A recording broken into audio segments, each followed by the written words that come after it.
তাহলে গত ক্লাসে কিন্তু আমরা মেইনলি আসলে অ্যাজাইলের অনেক কিছু কভার করছি। স্পেশালি অ্যাজাইল বলতে আমি কি বুঝাচ্ছি? Values, principles, scrum, XP, kanban এরকম কিছু না আসলে কি অ্যাজাইল? মাইন্ডসেট। হ্যাঁ, এটা It's a কিন্তু mindset. হ্যাঁ, সবচেয়ে আসল বিষয় হচ্ছে অ্যাজাইলের এটা, অ্যাজাইলের যে মাইন্ডসেট। তো এটা আসলে আসছে কিন্তু দেখেন টেকনোলজির লোকজনের কাছ থেকে। টেকনোলজির লোকজন কিন্তু মাইন্ডসেট নিয়ে কেউ একটা ইন্টারেস্টেড না। তারা একটু ইয়া টাইপ মানুষ হয়, তাই না? রোবট। হ্যাঁ, ওই যে দেখবেন যে আপনার ওয়াইফ হয়তো আপনাকে কখনো গালি দিচ্ছে কিন্তু রোবট। যারা আইটিতে আছে, টেকনোলজিতে আছে, রোবট গালি Logic. খান না এরকম বোধহয় নাই। হ্যাঁ, কিন্তু এই যে মাইন্ডসেটের ব্যাপারটা কিন্তু আসছে এদের কাছ থেকে আসছে। টেকনোলজি যখন প্রথম মানে বলা হয় যে মাইন্ডসেট ঠিক করতে হবে আগে, তখন আসলে অ্যাকসেপ্ট করা খুব টাফ হয়ে যায়, স্পেশালি যারা আইটি রিলেটেড, টেকনোলজি রিলেটেড কাজে আছে, তাদের জন্য এটা আরো টাফ ওয়ার্ড মাইন্ডসেট। আর এমনি যদি ম্যানেজমেন্ট বা অন্য জায়গায় বলি, সে তখন তো আসলে মাইন্ডসেটই সব আলোচনা, যে কোনো সফট স্কিলে যাবেন দেখবেন যে এইসব কথাবার্তা বলবো। আচ্ছা, দুইটা টার্ম আমরা ইউজ করি, একটা হচ্ছে কমান্ড এন্ড কন্ট্রোল, হ্যাঁ, আরেকটা হচ্ছে আপনার এম্পাওয়ারমেন্ট কিংবা self organizing, self management. So command and control এটা কি আসলে লিডারশিপের সাথে যায় নাকি ম্যানেজমেন্টের সাথে যায়? Command and control, Management. Management. Right. So প্রায় অনেক বই দেখবেন যে কমান্ড এন্ড কন্ট্রোল আর অ্যাজাইল আসলে ইউজ করে এটার opposite, not command and control. পুরো টিমের দায়িত্ব সেলফ অর্গানাইজিং, নিজেরা সব নিজেরা কাজ করতে হবে, নিজেদের সেলফ অর্গানাইজ হবে। সো এটা কিন্তু বিরাট মাইন্ডসেটের শিফট, সেলফ অর্গানাইজ করে কাজ করতে পারা খুব টাফ। গত ক্লাস হ্যাঁ, বলো। গত ক্লাসে ভাই এই যে একটা টার্ম বলেছিলেন ভিইউসিএ এনভায়রনমেন্ট, মানে ভুকা এনভায়রনমেন্ট, এটা হ্যাঁ, ভাই একবার একটু রিকল করুন। আচ্ছা, ভুকা এটা আসলে একটু গুগলে মানে ইউটিউবে সার্চ দিলেই পাওয়া যাবে অনেক কিছুই। ভুকা মানে হচ্ছে ভিতে হচ্ছে ভোলাটাইল, ভোলাটাইল, ইউতে হচ্ছে আনসার্টেনিটি, আর সিতে হচ্ছে কমপ্লেক্সিটি, আর এতে হচ্ছে অ্যাম্বিগুইটি। এটা পিএমবকেও আছে, পিএমবকে রিস্ক চ্যাপ্টারে আছে। মানে এই ওয়ার্ল্ডটাকে এখন আমরা যে সময় বাস করতেছি এই সময়টাকে বলা হয় ভুকা ওয়ার্ল্ড।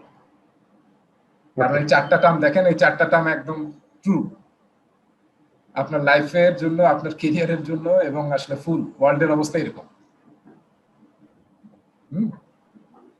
সো এটা আসলে আচ্ছা, আরেকটা জিনিস ভাইয়া, হ্যাঁ, মানে এইটা কি কেউ চিন্তা করতেছে যে এটা এমন কোনো অর্গানাইজিং বডি বা কোনো ইউনিভার্সিটির গবেষণা, এই যে আমরা এখন multi level multi domain experience চাচ্ছি বা মাল্টি লেভেলের নলেজ চাচ্ছি, এটা তো actually harmful for human being. হ্যাঁ, আপনি তাই তো। তো অনেক প্রেশারের মধ্যে পড়ে যাচ্ছেন। তো এখন ধরেন ইউরোপে দেখা যাচ্ছে যে they are trying to implement 4-day a week work days. এখানে আবার এই এত যে প্রেশার, এটা কি কোনো হিউম্যান বডি নাই বা অর্গানাইজেশন নাই যে এইগুলাকে প্রোটেস্ট করে? আমরা তো হিউম্যান থেকে ultimately we are becoming something else. হ্যাঁ, এরকম অবস্থা হয়ে যাচ্ছে। হ্যাঁ, কম্পিটিটিভনেসেরও তো একটা লিমিট থাকবে। কম্পিট করতে করতে আমরা তো নন হিউম্যান হয়ে যেতে পারি না। ভাইয়া আমার এই এন্ডে একটা অবজারভেশন আছে, রেজা ভাই অনুমতি দিলে বলবো। হ্যাঁ, বলো। সেটা হলো যে মানে আমি অস্ট্রেলিয়াতে দেখে আসছি, ওদের 2 কোটি মানুষ, 70 লাখ মানুষ কাজ করে আর বাকি লোকগুলো বসে খায়, ঠিক আছে, এবং একটা স্ট্যান্ডার্ড লাইফ লিড করে। আমার একটা ফাইন্ডিংস, আর ওয়ারেজ আমাদের দেশে আমাদের মোটামুটি 8 কোটি লোকের মতো বা 9 কোটি লোকের মতো মানে কাজ করে, ঠিক আছে, এবং তাও সবাই ধরেন ঠিক মতো খাওয়া পায় না বা মানে খুবই স্ট্রাগল অবস্থায় আছে। সো ডেভেলপিং কান্ট্রি গুলোকে ওরা এই রং প্রসেসের মধ্যে দিয়ে রাখে, ট্রায়াল এন্ড এরর মেথোডলজিতে অনেক কাজ করবে কিন্তু আলটিমেটলি অ্যাচিভমেন্ট কম হবে। এবং আমরা একটু সভ্য হইতে যাচ্ছি দেখে পিএমআই থেকে পিএমপি অর্জন করতে যাচ্ছি বা একটা সার্টিফিকেট করতে যাচ্ছি, ঠিক আছে, এটা আমার একটা ফাইন্ডিংস। এবং ভাইয়ার একটা কথা বলছেন যে লোক অনেক, বাট ওই যে কোয়ালিটি ফুল আউটকাম দেওয়ার মতো মার্কেটের লোক কম।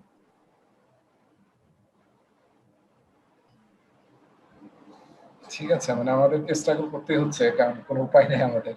একটা সময় গিয়ে হয়তো আমরা ইয়া করবো, কিন্তু এখন আসলে টাফ হয়ে যাচ্ছে। আর এমনি আসলে কিন্তু আমরা কিন্তু মাল্টি স্কিল লোকজন, আসলে আমাদের স্পেশালি উপমহাদেশের লোকজন বা আমরা যারা একটু পিছনের দিকে আছি, আমরা যেরকম মাল্টি স্কিল, বাইরের লোকজন কিন্তু এর আশেপাশেও নাই, তাই না? এত ধরনের যে স্কিল মানে পজেস করে এরকম খুব কম মানুষ আছে আমাদের, যেটা আছে আসলে। ভাইয়া ওদের ইমানটা থাকলেই হইতো, তাইলে ওরা ডাইরেক্ট জান্নাত। ওরা আমাদের মতো এত আঁকাবাঁকা বোঝে না। না, এটা আসলে ব্যর্থতা মানে ইয়া না যে বিভিন্ন সবসময় ইয়ার সাথে দায়িত্ব বাধা সৃষ্টি করে আর কি। নাইলে অনেকেই তো এটা অ্যাকসেপ্ট করতে চায়, কিন্তু সামনে এমন প্রোপাগান্ডা চালায় যার কারণে মানুষ আসলে আসলটা বোঝে না, তারা ডার্কেই থেকে যায়। আচ্ছা, তাহলে আমরা একটা ভিডিও দিয়ে শুরু করি আজকে ক্লাসটা। হ্যাঁ, একটা ভিডিও দিয়ে শুরু করি। আচ্ছা, এটা একটা ইনস্টলেশন চাচ্ছে, দেখি। আমরা গত ক্লাসে লিডারশিপ নিয়ে কথা বলতেছিলাম, এবং মানে আমরা বলতেছিলাম যে সার্ভেন্ট লিডারশিপ, তাই না? অ্যাজাইল ইউজ করা হয় সার্ভেন্ট লিডারশিপ। এখানে একটা জিনিস আমাদের একটু মনে রাখতে হবে, অ্যাজাইল যদিও প্রেফার করে সার্ভেন্ট লিডারশিপ, কিন্তু পিএমআই আসলে বলে, যদি আপনি 3 নম্বর চ্যাপ্টার পড়ে থাকেন পিএম বকের 3 নম্বর চ্যাপ্টার, পিএমআই আসলে প্রেফার করে সিচুয়েশন অনুযায়ী আপনাকে লিডারশিপ প্র্যাকটিস করা। যখন যে সিচুয়েশনের ডিমান্ড করে, যেহেতু লিডারশিপের অনেকগুলো মানে স্কুল অফ থটস আছে, সো আপনার যেটা আসলে অ্যাপ্রোপ্রিয়েট সেটা আপনি ইউজ করবেন যখন যেটা লাগবে। শুধু একটাই প্র্যাকটিস করে এরকম না, সিচুয়েশন যখন ডিমান্ড করবে তখন আপনি সেটা ইউজ করবেন। এটা আসলে অ্যাজ পিএমআই এর মাইন্ডসেট। এবং আমরা একটা জায়গায় গিয়ে পড়বো, লিড এ টিম নামে একটা অধ্যায় আছে নতুন স্টুডেন্ট ম্যানুয়ালে, সেখানে আমরা দেখবো যে এই ব্যাপারটা, ঠিক আছে? এবং যখন প্রশ্ন এরকম পাবেন, ডাইরেক্টলি যদি অ্যাজাইল না মিন করে, জাস্ট জেনারেল প্রজেক্ট ম্যানেজমেন্ট নিয়ে কথা বলতেছি পিএমআই, তাহলে অবশ্যই প্রেফারেন্স হচ্ছে PMI situation based leadership use করা, যখন যে সিচুয়েশন ডিমান্ড করে সেটিকে প্র্যাকটিস করা। Okay, let me run the video. Project manager কি সব জায়গায় অথরিটি পায় ফুললি? না ভাই, সব জায়গায় ফুললি অথরাইজ থাকে না, টাফ, তাই না? টাফ ভাই। আচ্ছা, আমার স্ক্রিন শেয়ার করি নাই মোস্ট প্রবলি এখনো, তাহলে স্ক্রিন শেয়ার করি। Screen share. আচ্ছা, আর একটা কাজ করবো হচ্ছে আমার সাউন্ড শেয়ার, সাউন্ড। অলরাইট। আচ্ছা, আমার স্ক্রিন দেখা যাচ্ছে? জি ভাই। Welcome to the project management. হ্যাঁ, ঠিক আছে, একটা ভিডিও দেখতেছি। আমরা সাউন্ড পাচ্ছি কিনা এটা আমাকে বলবেন। Series. In this presentation, the spotlight is sound ঠিক আছে? জি ভাই। আচ্ছা, ওকে, তাহলে আমরা দেখি এটা 3 মিনিট একটা video. on leading without authority. You're the project manager for a major new initiative. Several key elements of the project are falling behind schedule. You've tried getting the people responsible for these tasks back on schedule, but you lack the organizational authority to enforce your requests. So what can you do? Fortunately, there are a few strategies you can use to lead without relying on a formal power structure. The first tip that will help you lead without authority is to remember that leadership is about influence. It's not about position. Job titles may grant people responsibility and power, but it is influence that makes a leader. If you want to know whether or not you're a leader, there's an easy way to find out. Check to see if anyone is following you. The next strategy is to avoid manipulating people. Instead, motivate them. When you lead people for your own benefit, such as advancing your career, you exploit them, which often yields only short-term gains. But when you focus your project team on a specific, valid goal, you show them respect, increase overall productivity, and provide a win-win scenario for both your team and yourself. Another important strategy is to lead with integrity. This is something all leaders should strive to do. Do you? Integrity should be the foundation of your reputation as a leader, because people don't follow leaders who lack it. Leading with integrity means you do what you say you will do. You are consistent and dependable, and you work in such a way that compels others to trust you. Leading when you don't have formal authority also requires you to keep your emotions under control. As a project manager, you will be challenged.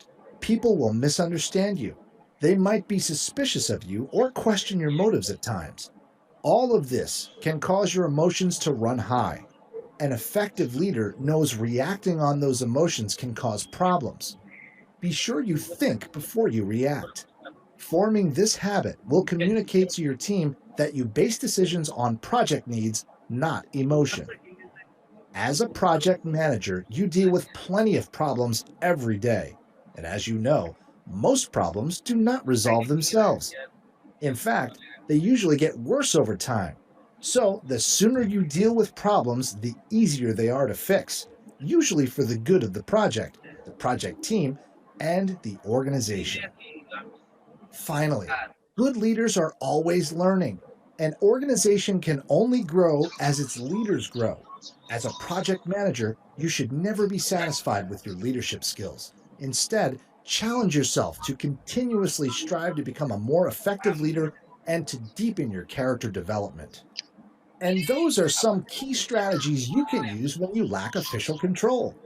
Thanks for using the PMI's Spotlight on Leading Without Authority. For more information about the Project Management Institute's certifications, membership, and services, দেখেছি আমরা না শুনতে পারছি হ্যাঁ, কেমন ছিল এবার ভিডিওগুলো খুব চমৎকার আমরা এরকম 15টার মতো ভিডিও দেখব সব ভিডিওগুলো আসলে বেশ ভালো ভিডিও আর কি তাই কয়েকটা কথা বললো তাই না লিডার হতে হলে আসলে ইনফ্লুয়েন্সার হতে হবে না আমাকে কেউ ফলো করছে কিনা আমি এরকম মানে মানুষ হতে পারছি কিনা যে আমাকে যারা মানুষ ফলো করতেছে আমাকে সো এটা একটা ক্যারেক্টারিস্টিক ছিল আর একটা ক্যারেক্টারিস্টিক কি ছিল লিডারের লিডারশিপ উইথ ইন্টিগ্রিটি তার আগে একটা কি ছিল ইন্টিগ্রিটি একটা আছে ইন্টিগ্রিটি খুবই আর একটা হচ্ছে কি যেন ছিল নাকি কন্ট্রোল ইমোশনস ইমোশন একটা বিষয় ছিল তারপর ট্রাস্ট বিল্ড আপ করা তাই না তারপর প্রবলেম সলভ করতে হবে প্রবলেম সলভার হতে হবে ভালো ডিলিং উইথ প্রবলেমস আর ডিপেন্ডেবল হ্যাঁ ট্রাস্ট যাতে মানুষ করতে পারে মানুষ যাতে ডিপেন্ড করতে পারে রেজা ভাই আসসালামু আলাইকুম হ্যাঁ ওয়ালাইকুম আসসালাম একটু বলতে পারি খুবই সংক্ষেপে হ্যাঁ মানে আমার কাছে মনে হচ্ছে বাংলাদেশের অ্যাসপেক্টে ভালো লিডার হওয়ার জন্য ডেফিনেটলি টিমকে মানে অলওয়েজ একটা ভালো সুযোগ সুবিধা দেয়া একটা বড় ফ্যাক্টর এটার ভিতরে মানে অবশ্যই তাদেরকে বিভিন্ন ধরনের ট্যুর ম্যানেজ করা খাওয়ানো দাওয়ানো এইগুলো বেশি ইফেক্টিভ আমার কাছে বাংলাদেশে মনে হয় তাহলে ছেলেরা বেশি খুশি থাকে এবং কাজ করে এটা আপনার অফিসের ফান্ড থেকে যেতে পারে আইদার অর নিজে আপনি নিজের পকেট থেকে খরচ করে যদি করতে পারেন তাহলে then you will be more influential or হচ্ছে ট্রাস্টেড অর আদার এলস বাংলাদেশের রেসপেক্টে ঠিক আছে থ্যাংক ইউ আচ্ছা আমরা স্ক্রিন শেয়ার কি করছি আমি না আচ্ছা ওকে ভাইয়া একটা ক্যারেক্টারিস্টিক্স মনে পড়ছে যদি হ্যাঁ বলো motivate the people motivate the team motivation ঠিক আছে এগুলো অল আর গুড মানে ক্যারেক্টারিস্টিক্স অফ লিডার্স ঠিক আছে আর লাস্টে একটা কথা ছিল তাই না যে strive to learn depend your knowledge মানে আমার আসলে লিডারশিপ স্কিল আরো শিখতে হবে যারা লিডার তারা কখনো আসলে শেখা বন্ধ করে না ঠিক আছে অলওয়েজ শিখতে থাকতে হবে that is the last characteristic না অলরাইট আচ্ছা আমরা গত ক্লাসে বলতেছিলাম যে অ্যাজাইল যখন আসে 2001-এ তো অ্যাজাইল এসে ওই সময় লিন তারপর আরো যেসব এস্টাবলিশ সেই সময় ম্যানেজমেন্ট কনসেপ্ট ছিল সেখান থেকে কিন্তু অনেক আইডিয়া নিয়েছে তার মধ্যে একটা ছিল লিন যেটার ইম্প্যাক্ট অনেক হিউজ এবং অ্যাজাইলের মধ্যে সেটার ইম্প্যাক্ট অনেক এবং অনেক জায়গায় আমরা লিন শব্দটা দেখব কিন্তু লিন শব্দ তো মানে জানি আমরা তাই না কি আমাদের শরীর কি করতে হবে লিন করতে হবে নাকি শরীরটাকেও লিন করতে হবে সো আমরা লিন ম্যানেজমেন্ট লিন থিঙ্কিং তারপর লিন এন্টারপ্রাইজ এরকম নানান ওয়ার্ড আমরা জানি লিনের আসলে মেইন প্রিন্সিপাল গুলো কি দেখেন হ্যাঁ প্রথম হচ্ছে এই দেখেন এলিমিনেট ওয়েস্ট হ্যাঁ, লিনের একদম আমি ডান দিকে একটু লিখে রাখছি, war against waste is lean. যে কোনো ধরনের ওয়েস্ট, যেমন হ্যান্ডস অফ একটা ওয়েস্ট হতে পারে, কাজ একজন থেকে আরেকজনকে দিচ্ছেন এবং অনেক বেশি হায়ারার্কি, সেটাও কিন্তু একটা ওয়েস্ট। কোন একটা কাজের জন্য ওয়েট করতেছেন, that is also an waste. So eliminate waste 1 number principle লিনের। 2 নম্বর হচ্ছে এম্পাওয়ার দ্য টিম, ঠিক আছে, টিমকে এম্পাওয়ার করা। 3 নম্বর হচ্ছে ডেলিভার ফাস্ট, ডেলিভার ফাস্ট, হ্যাঁ, কত দ্রুত আপনি প্রোডাক্ট সার্ভিস ডেলিভারি করতে পারেন আপনার কাস্টমারকে। অপটিমাইজ দ্য হোল, শুধু ইন্ডিভিজুয়ালি কোনো কিছুকে অপটিমাইজ করলে হবে না, পুরো হোল। যদি কোনো একটা প্রসেসকে কোনো কিছু ইমপ্রুভ করতে চান, তাহলে প্রতিটা স্টেপকে বা প্রতিটা অংশকে, রিলেটেড পার্টকে আসলে অ্যাজ এ হোল অপটিমাইজ করতে হবে। Build quality in, quality always focus থাকতে হবে, হ্যাঁ, বিল্ড কোয়ালিটি ইন। তারপর হচ্ছে ডেফার ডিসিশনস, আমি ব্র্যাকেটে LRM লিখে রাখছি। LRM মানে কি? আমাদের বাংলাদেশে LRB নাকি, আর এখানে LRM, লাস্ট রেসপন্সিবল মোমেন্ট। তার মানে কি আসলে? Differ decisions. তার মানে যখন আমার কাছে এম্পিরিক্যাল ডাটা থাকবে, বা যখন আমার কাছে মানে ইনফর্ম ডিসিশন নেওয়ার চেষ্টা করবো আমরা, যত বেশি ইনফর্ম ডিসিশন নিতে পারি তত বেটার। So differ decisions. তারপর হচ্ছে অ্যাম্প্লিফাইং লার্নিং, এই যে আমরা একটু আগে ভিডিও দেখলাম লার্নিং নিয়ে। So this 7 or 8 are the lead core principal. দেখো তো এগুলোর সাথে কানেক্ট আছে না অ্যাজেল এর ভ্যালুস প্রিন্সিপালস এর? LRM মানেটা কি বলেন ভাইয়া? লাস্ট রেসপন্সিবল মোমেন্ট, মানে যত দেরিতে পারা যায় আপনি ডিসিশন নেবেন। তার মানে দেরিতে মানে কি? তার মানে হচ্ছে যাতে এনাফ ডাটা আপনার হাতে থাকে, যে ডাটার উপর বেস করে আপনি ডিসিশন নেবেন। আচ্ছা, আমরা কি বুঝতে পারছি যে এই 7-8টা প্রিন্সিপালের কিন্তু অ্যাজেল অনেক ইমপ্যাক্ট আছে না? আমরা অ্যাজেল ভ্যালুস এবং প্রিন্সিপাল যে দেখেছি আছে, আছে, অনেকগুলাই আছে। হ্যাঁ, অনেকগুলো দেখবেন যে এর সাথে ডাইরেক্টলি কানেক্টেড। আচ্ছা, আর দেখেন এখানে একটা কথা বলছে ডেলিভার ওয়ার, ফাস্ট। হ্যাঁ রাইট, ডেলিভার ফাস্ট, এম্পাওয়ার করা, যেটা আমরা বলতেছিলাম self organizing, self management team, ঠিক আছে, এগুলো সবই কিন্তু আছে। Quality, optimize the whole. আচ্ছা, war against variation is 6 sigma. আমরা 6 সিগমা নিয়ে পরেও আলোচনা করবো যখন কোয়ালিটি চ্যাপ্টারে। ভেরিয়েশনের সাথে ফাইট করে হচ্ছে 6 সিগমা, আর ওয়েস্ট এলিমেন্ট করা হচ্ছে লিন। কানবান নিয়ে আমরা বলছি তাই না, যে কানবান থেকেও কিন্তু আমরা একটা ফিগার দেখেছিলাম না, যে লিন তার পাশে কানবান, এবং অ্যাজাইল কানবান থেকেও কিছু জিনিস নিয়েছে, আবার লিন থেকেও নিচ্ছে মেইনলি। সো কানবানে আমরা, কানবানের প্রিন্সিপাল কি কি? Visualize the workflow. তার মানে আমরা যে কাজগুলো করতেছি সেটা যাতে সবার কাছে ভিজুয়ালাইজ হয়, ট্রান্সপারেন্ট থাকে, ঠিক আছে।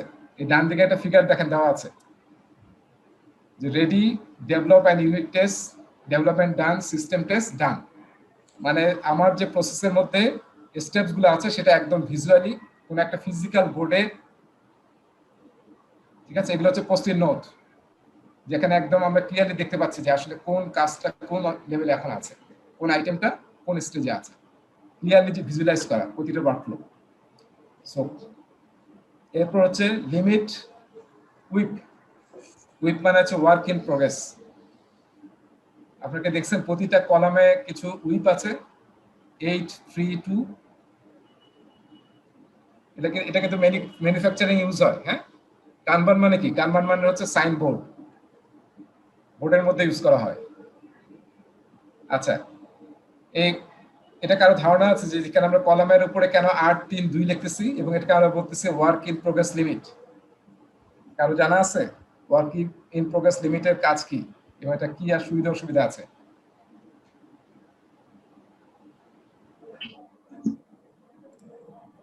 আচ্ছা আচ্ছা, দেখেন এখানে আমরা কি বলতেছি 8, তার মানে একসাথে এখানে 8টার বেশি কোনো আইটেম থাকবে না। 3 মানে কি? ম্যাক্সিমাম 3টা আইটেম থাকতে পারে। এখানে কি হবে? এখানে ম্যাক্সিমাম 2টা আইটেম থাকতে পারে। তার মানে যতক্ষণ এখানে 2টা আইটেম আছে ততক্ষণ এখানে আর কোনো আইটেম এখানে নিয়ে আসা যাবে না তার আগের কলাম থেকে, ঠিক আছে। এবং যখন এখানে 3টা থাকবে আপনি আর আগের কলাম থেকে নিতে পারবেন না। যদি এখান থেকে একটা শেষ হয়ে অন্য লেভেলে যায়, then you can pull another item or another task in this column, ঠিক আছে। এবং দেখেন সাইজগুলো কি রাখছে আমরা, বেশি বড় না ছোট? ব্যাচ সাইজ ছোট। আপনারা যা মোটরসাইকেল চালান, এখানে কেউ আছে মোটরসাইকেল চালানো? নিয়মিত মোটরসাইকেল চালান? আমি ভাই আমি আছি। তাই তাই। একটা মোটরসাইকেলে হাইয়েস্ট কত স্পিড দেওয়া যায় আপনার মোটরসাইকেলে? কত হ্যাঁ, স্পিড কত লিমিট কিলোমিটার? ভাই? হ্যাঁ হ্যাঁ, পার আর স্পিড লিমিট তো ভাই ইয়েতে থেকেই দেওয়া থাকে, মানে প্রত্যেকটা ম্যানুফ্যাকচারার প্রত্যেকটা মডেল অনুযায়ী একটা স্পিড লিমিট বলেই দেয় যে এর উপরে যাবে না। হ্যাঁ। হাই স্টপ স্পিড লিমিট দেওয়া থাকে ভাই। ওকে, তাহলে আপনারটার হাইয়েস্ট কত? যেমন ভাই আমার ভাই অফিসিয়ালি হচ্ছে ইয়ামাহা ফেজারে বলা আছে যে 112, কিন্তু আসলে 112। টপ স্পিড আরো অনেক বেশি।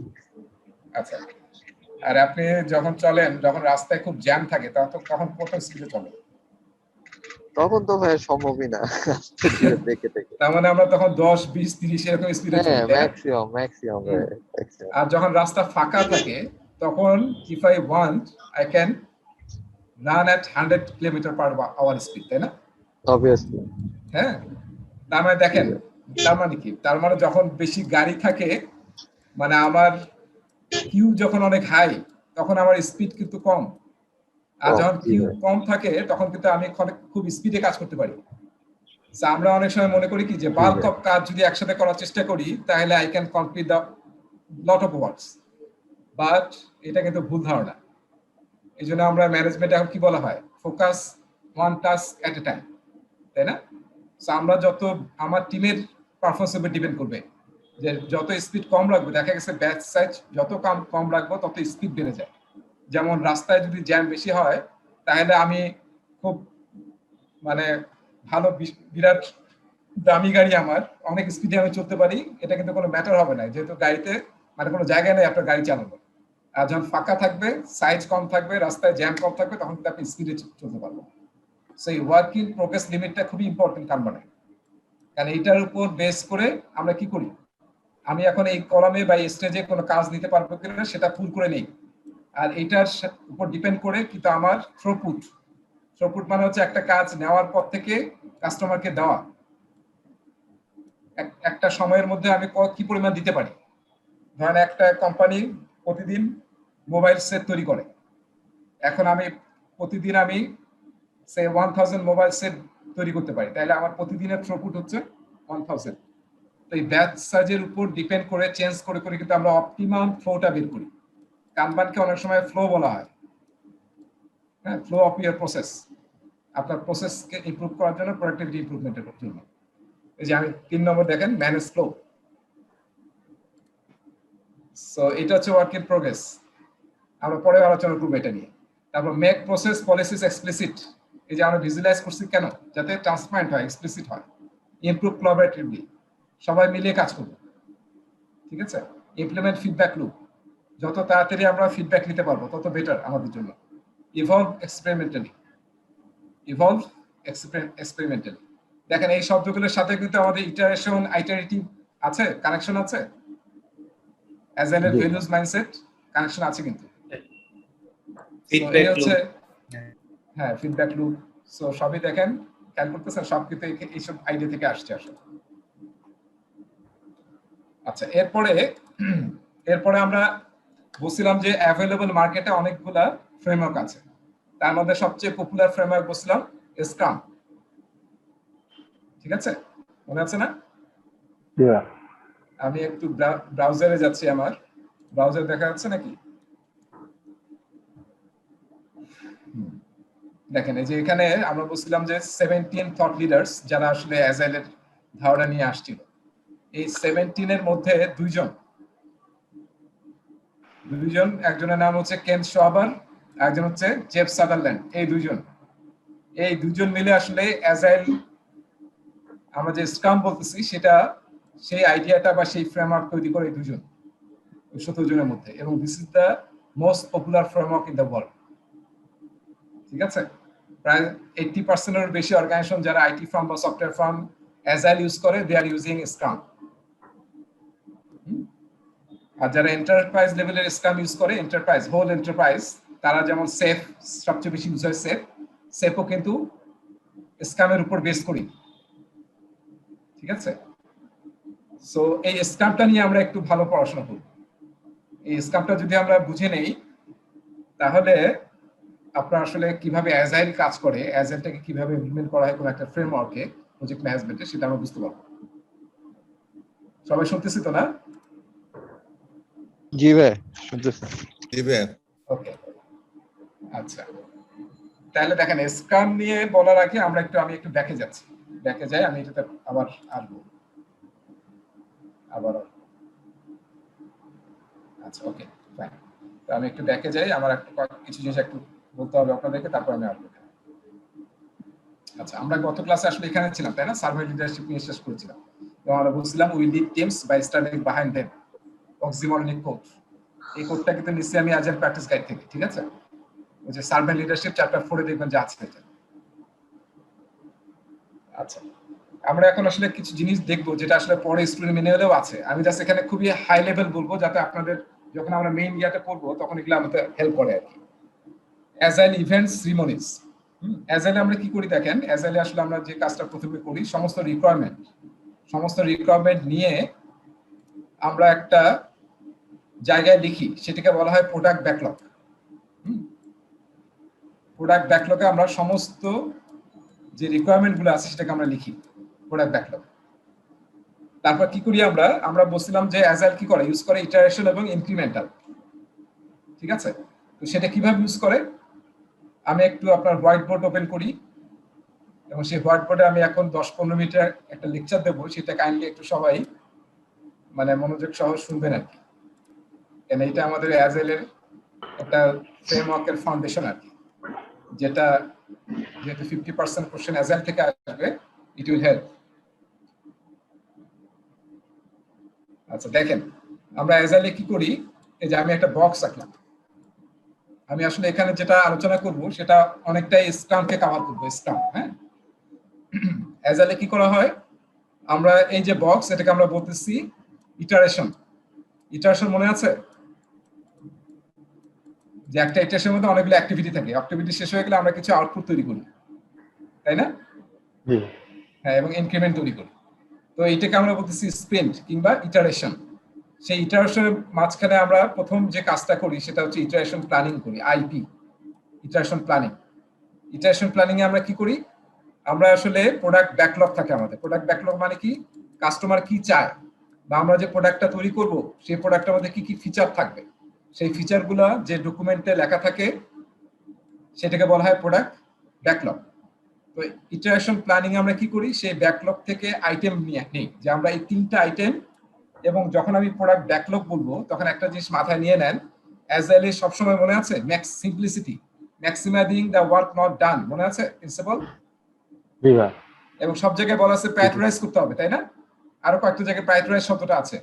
তার মানে আপনি যে কাস্টমার রিকোয়ারমেন্ট নিয়ে আসলেন, এখানে 100টা রিকোয়ারমেন্ট আছে, এই 100টা রিকোয়ারমেন্টে না, এই 100টা রিকোয়ারমেন্ট প্রোডাক্ট ব্যাকলগে যে লেখা হচ্ছে এটা বলা হয় প্রায়োরিটাইজ ব্যাকলগ। প্রায়োরিটাইজ মানে টপ বিজনেস ভ্যালু যেটা দিবে সেটা সবার 1 নম্বরে আছে। 2 নম্বরটা নেক্সট ভ্যালু ক্রিয়েট করবে বিজনেসের জন্য। বিজনেস ভ্যালু অনুযায়ী এটা প্রায়োরিটাইজ ভাবে সাজানো আছে। এই সাজানোর দায়িত্ব কার? মনে আছে আমরা 3টা রোলের কথা বলছিলাম, একটা হচ্ছে প্রোডাক্ট ওনার কিংবা কাস্টমার রিপ্রেজেন্টেটিভ, আর 2টা কি, ফ্যাসিলিটেটর, টিম ফ্যাসিলিটেটর কিংবা স্ক্রাম মাস্টার কিংবা অ্যাজাইল কোচ কিংবা প্রজেক্ট ম্যানেজার। আর আরেকটা কি ছিল? Cross functional team. হ্যাঁ, ক্রস ফাংশনাল টিম। তাহলে এই যে প্রোডাক্ট ব্যাকলগ আমি বলছিলাম, ভ্যালুর ওনার কে, বিজনেস ভ্যালু, এটার ওনার কে? প্রোডাক্ট ওনার। প্রসেসের ওনার কে? প্রসেসের ওনার ফ্যাসিলিটেটর, টিম ফ্যাসিলিটেটর কিংবা স্ক্রাম মাস্টার কিংবা অ্যাজাইল কোচ। আর ওয়ার্ক, কাজ, যে কাজগুলো করব আমরা প্রজেক্টের জন্য, সেই কাজের অ্যাকাউন্টেবল কে? Cross functional team. হ্যাঁ, ক্রস ফাংশনাল টিম। এই 3টা জিনিস একদম কোর, এই 3টা জিনিস মাথায় নিয়ে নেন, কারণ আপনার অ্যাজাইলে যত প্রশ্ন আসবে এই 3টা রোলের ব্যাপারে আপনার ক্লিয়ার কনসেপ্ট লাগবে। এবং এই 3টা ওয়ার্ড যদি মনে রাখতে পারেন, যে ওয়ার্ক হচ্ছে ডেভেলপমেন্ট টিমের কাজ, ভ্যালু হচ্ছে প্রোডাক্ট ওনারের, আর প্রসেস ঠিকমতো হচ্ছে কিনা, সব প্রসেস ফলো করা হচ্ছে কিনা, যে পরিমাণ ডিটেল হওয়া উচিত সেই রকম হচ্ছে কিনা, সেটা ফ্যাসিলিটেট করার দায়িত্ব হচ্ছে টিম ফ্যাসিলিটেটরের। ঠিক আছে, যাকে আমরা ট্রেডিশনাল প্রজেক্টে প্রজেক্ট ম্যানেজার বলে থাকি। ওকে, এই তিনটা যদি আপনার ক্লিয়ার থাকে, অ্যাজাইলের অনেক প্রশ্নের অ্যান্সার আপনি দিতে পারবেন, সিচুয়েশনটা বুঝতে পারবেন, নাহলে কিন্তু সিচুয়েশনে প্যাচ খেয়ে যাবে আর কি, অ্যান্সার ভুল হয়ে যাবে। আচ্ছা, তাহলে আমরা কি করি দেখেন, আমরা এই যে প্রথমে ইটারেশন প্ল্যান করি স্প্রিন্টের শুরুতে, পরে কি করি এখান থেকে প্রায়োরিটাইজ 3-4টা আইটেম নেই। কেন 3-4টা আইটেম নেই? সেটা base on my team's competency, my team's capacity. Team কতগুলো ডেলিভারি দিতে পারবে তার উপর ডিপেন্ড করবে। যদি টিম একটা ডেলিভারি দিতে পারে তাহলে একটাই নেব, যদি 3টা পারে তাহলে 3টা নেব। এবং যে স্প্রিন্টের যে লেংথটা, এটা জেনারেলি অ্যাজাইলে ইউজ করা হয় জানেন কত? 1 উইক থেকে ম্যাক্সিমাম 4 উইক। ঠিক আছে, এটা একটু মনে রাখেন, 1 উইক থেকে 4 উইক। পরীক্ষা একটা প্রশ্ন আসতে পারে, এটা আমরা পরে পাবো, স্টুডেন্ট ম্যানুয়ালে তো আছে। সো এই 4 উইকস এর প্রথম দিনেই আমরা কি করতেছি? ইটারেশন প্ল্যানিং করতেছি। তার উদ্দেশ্য কি? যে আমরা কোন আইটেমগুলো এই স্প্রিন্টে ডেলিভারি দিতে পারবো। তাহলে আমরা ইটারেশন প্ল্যানিং করে ফেললাম, ঠিক আছে। এবং এটা বলা হচ্ছে 4 সপ্তাহের যদি কোনো ইটারেশন থাকে, মিনিমাম কত নেওয়া যায়? 1 উইক, আর ম্যাক্সিমাম 4 উইক। 4 উইকস। তাহলে আমি 4 উইক দিয়ে বলতেছি। 4 উইকের যদি কোনো স্প্রিন্ট হয় আপনার প্রজেক্টে, তাহলে আপনি কি করবেন? 8 ঘন্টা সময় ব্যয় করবেন কিসের জন্য?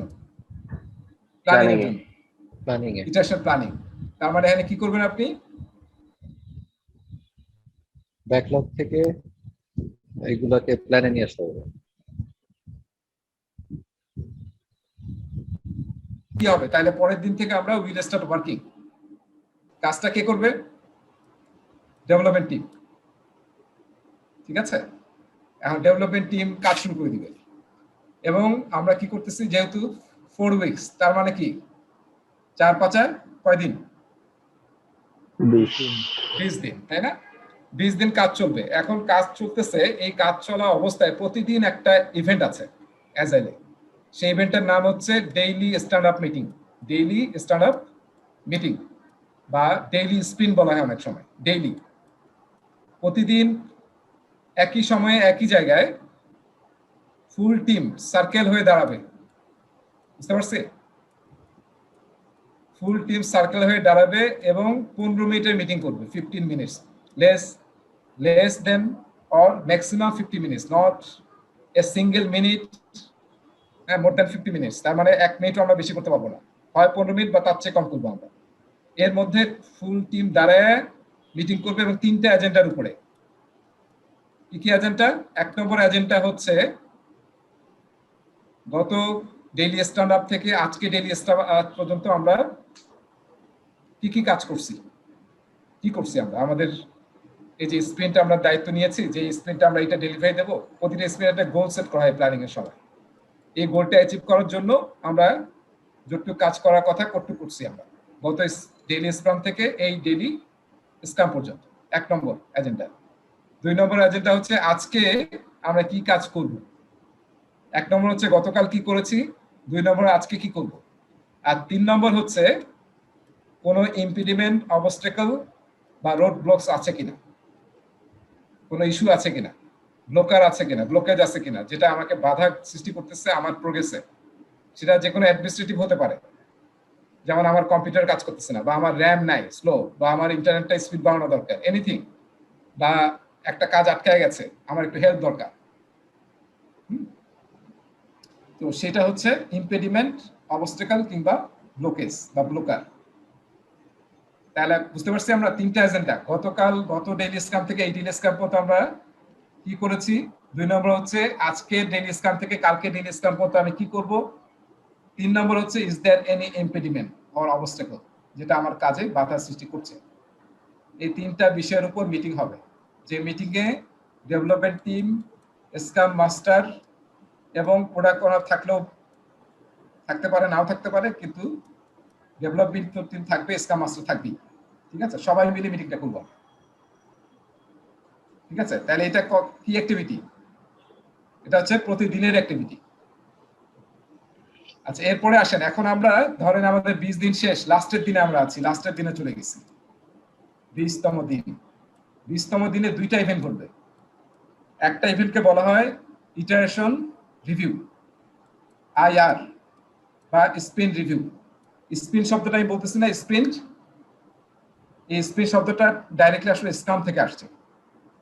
স্ক্রামকে ইটারেশনে বলা হয় স্প্রিন্ট। নরমালি আমরা যে ইটারেটিভ এবং ইনক্রিমেন্টাল বলেছি, সেই ইটারেশনকে বলা হয় স্ক্রামে হচ্ছে sprint review.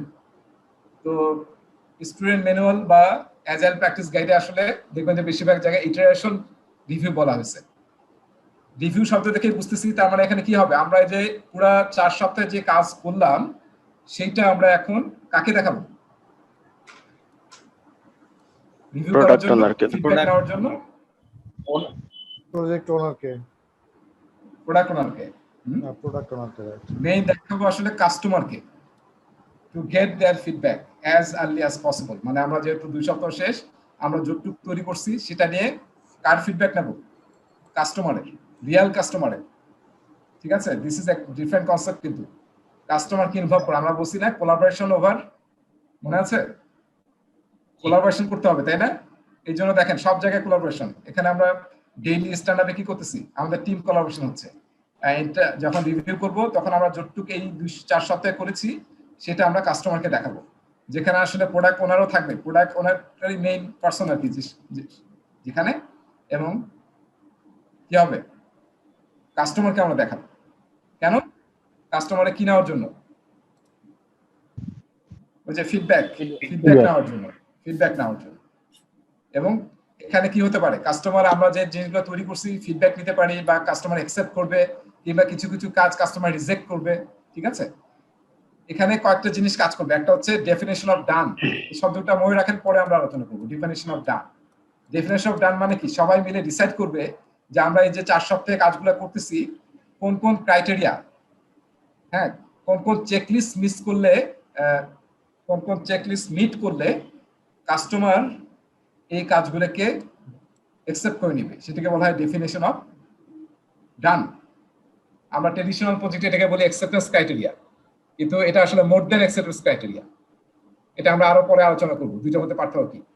So definition of ডান দেখে যদি কাস্টমার দেখে যে yes everything is okay as per the definition of done, তাহলে আমরা বলে দিই যে ডান ডান, তার মানে আমাদের ডেফিনেশন অফ ডান ডান হয়েছে। আর যেটা হয় নাই, ফিডব্যাক বা চেঞ্জ, সেটা কোথায় যাবে? সেটা আবার কোথায় চলে আসবে? হ্যাঁ, আবার প্রোডাক্ট ব্যাকলগে চলে আসবে, যেহেতু এটা কাস্টমার অ্যাকসেপ্ট করে নাই। আচ্ছা, এখন দেখেন এই মিটিংটা শেষ হয়ে গেল। জেনারেলি এই মিটিংটা 3 ঘন্টা হয়, 3 আওয়ার্স।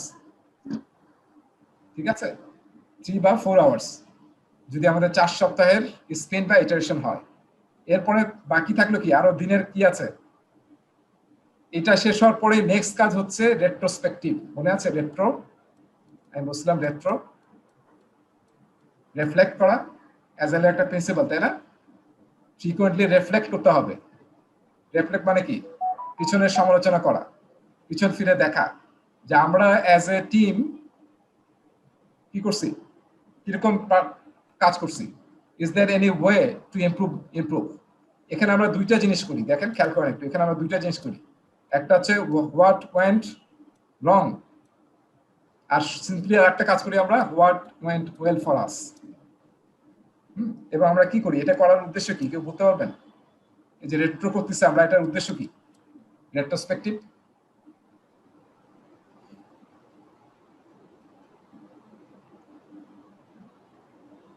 কেন রেট্রোস্পেক্টিভ করতেছি? রং এবং রাইটকে আইডেন্টিফাই করা, এবং সেটা হলো পরবর্তী নলেজ বেজে স্কিল সেট হিসেবে প্রিজার্ভ করা। মেইনলি না, কন্টিনিউয়াস ইমপ্রুভমেন্ট। আমাদের তো মানে সবসময় ইমপ্রুভ করতে হবে, আমাদের প্রসেসগুলো ঠিক ছিল কিনা, আরো ইমপ্রুভমেন্টের স্কোপ আছে কিনা, প্রোডাক্টিভিটি আরো বাড়ানো যায় কিনা। But please remember, this is not a blame game event যে তুমি এটা কাজ করো না, তুমি এরকম করছো। ইন্ডিভিজুয়াল কোনো অ্যাটাক কিন্তু হবে না, মনে রাখতে হবে। এটা আসলে আমরা ফুল টিমের পারপাস নিয়ে কথা বলতেছি। টিমের প্রসেস, টিমের প্রোডাক্টিভিটি, টিমের হ্যাপিনেস ম্যাট্রিক্স। এই শব্দটা কি শুনছেন, হ্যাপিনেস ম্যাট্রিক? বাংলাদেশে আমরা এসব নিয়ে কাজ করি না আসলে। হ্যাপিনেস ম্যাট্রিক, যে আমার লোকজন হ্যাপি আছে কিনা, এই যে 4 সপ্তাহে কাজ করলো সবাইকে হ্যাপি, নাকি তাদের হ্যাপি ডাউন হয়ে গেছে হ্যাপিনেস। ঠিক আছে, আমরা কখনোই এটা খেয়াল করি না, তাই না? নাকি হ্যাপিনেস ম্যাট্রিক্স যদি বাড়ে তাহলে আপনার কি টিমের প্রোডাক্টিভিটি বাড়বে না কমবে? অবশ্যই বাড়বে। বাড়তে থাকবে। আর আপনার যদি লোকজন খালি আনহ্যাপি লোকজনকে নিয়ে কি আপনি ভালো কাজ করতে পারবেন? পারবেন না। সো এই যে অনেক সময় হ্যাপিনেস ম্যাট্রিক্স মেজার করা হয় যে আমার টিম আসলে কতটুকু হ্যাপি আছে, হ্যাঁ, সেটা কিন্তু এজেলে মানে মাপতে বলা হয়েছে এবং স্ক্রামে ইউজ করা হয় সেটা। So what went well, what went রং। এবং এখান থেকে কি করি আমরা জানেন? এখান থেকে আসলে দেখা গেল আমরা 10টা আইটেম বের করছি, যে 10টা আইটেম আমরা ইমপ্রুভ করতে চাই নেক্সট সাইকেলে। আচ্ছা, এখানে একটা জিনিস এখনই ক্লিয়ার করে নেন, সেটা হচ্ছে যে আমরা যখন রেট্রোস্পেক্টিভ করতেছি, এটাও 2 থেকে 3 ঘন্টা হবে, তখন কি আমরা কি নিয়ে কথা বলবো আসলে? একটা বললাম ইন্ডিভিজুয়ালকে অ্যাটাক করবো না, এখানে কিন্তু আমরা কাজ করবো কি নিয়ে? আমার টিমের পারফরমেন্সকে বাড়ানো নিয়ে।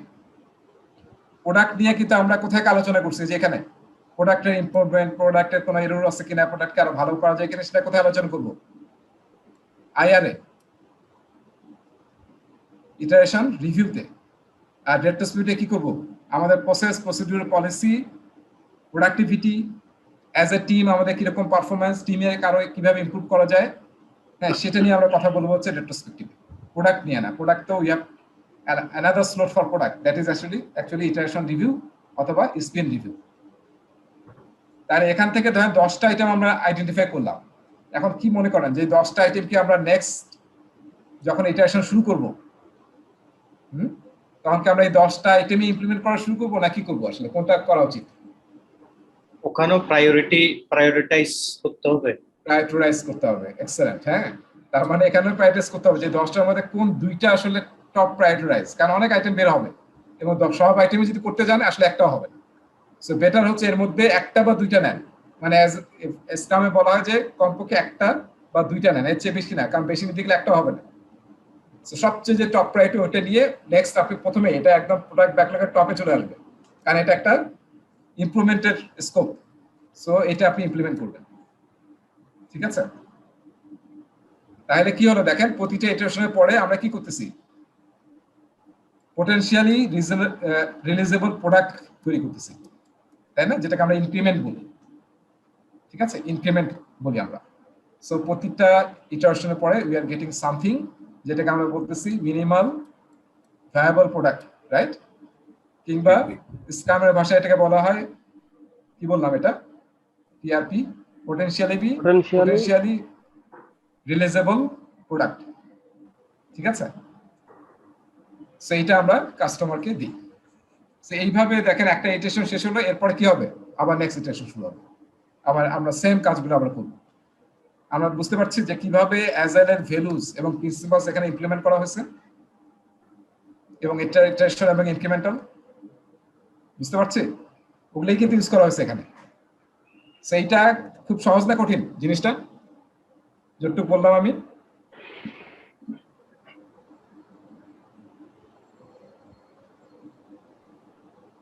আপনাদের ভালো লাগছে যতটুকু আলোচনা করলাম? কি ভাই ভালো লাগছে, মোটামুটি ভালো। হ্যাঁ, কিছু জিনিস আছে দেখতে হবে ভাই, দেখতে হবে আমরা আরেকবার। আচ্ছা, আরফান কি বলতেছিলেন?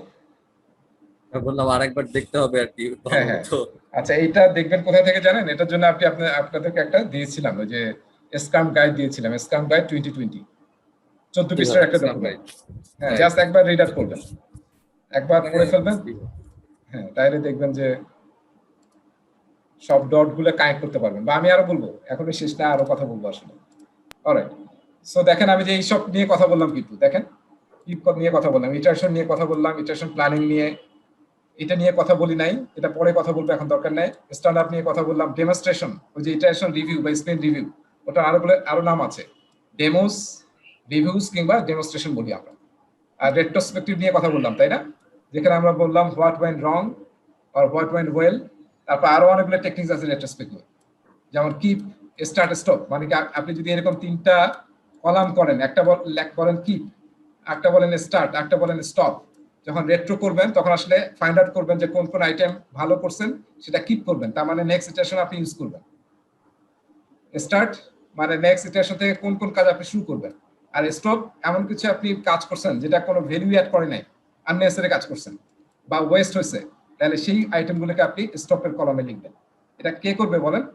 হোল টিমকে দোষ, পুরো টিম মিলে এই কাজটা করবে।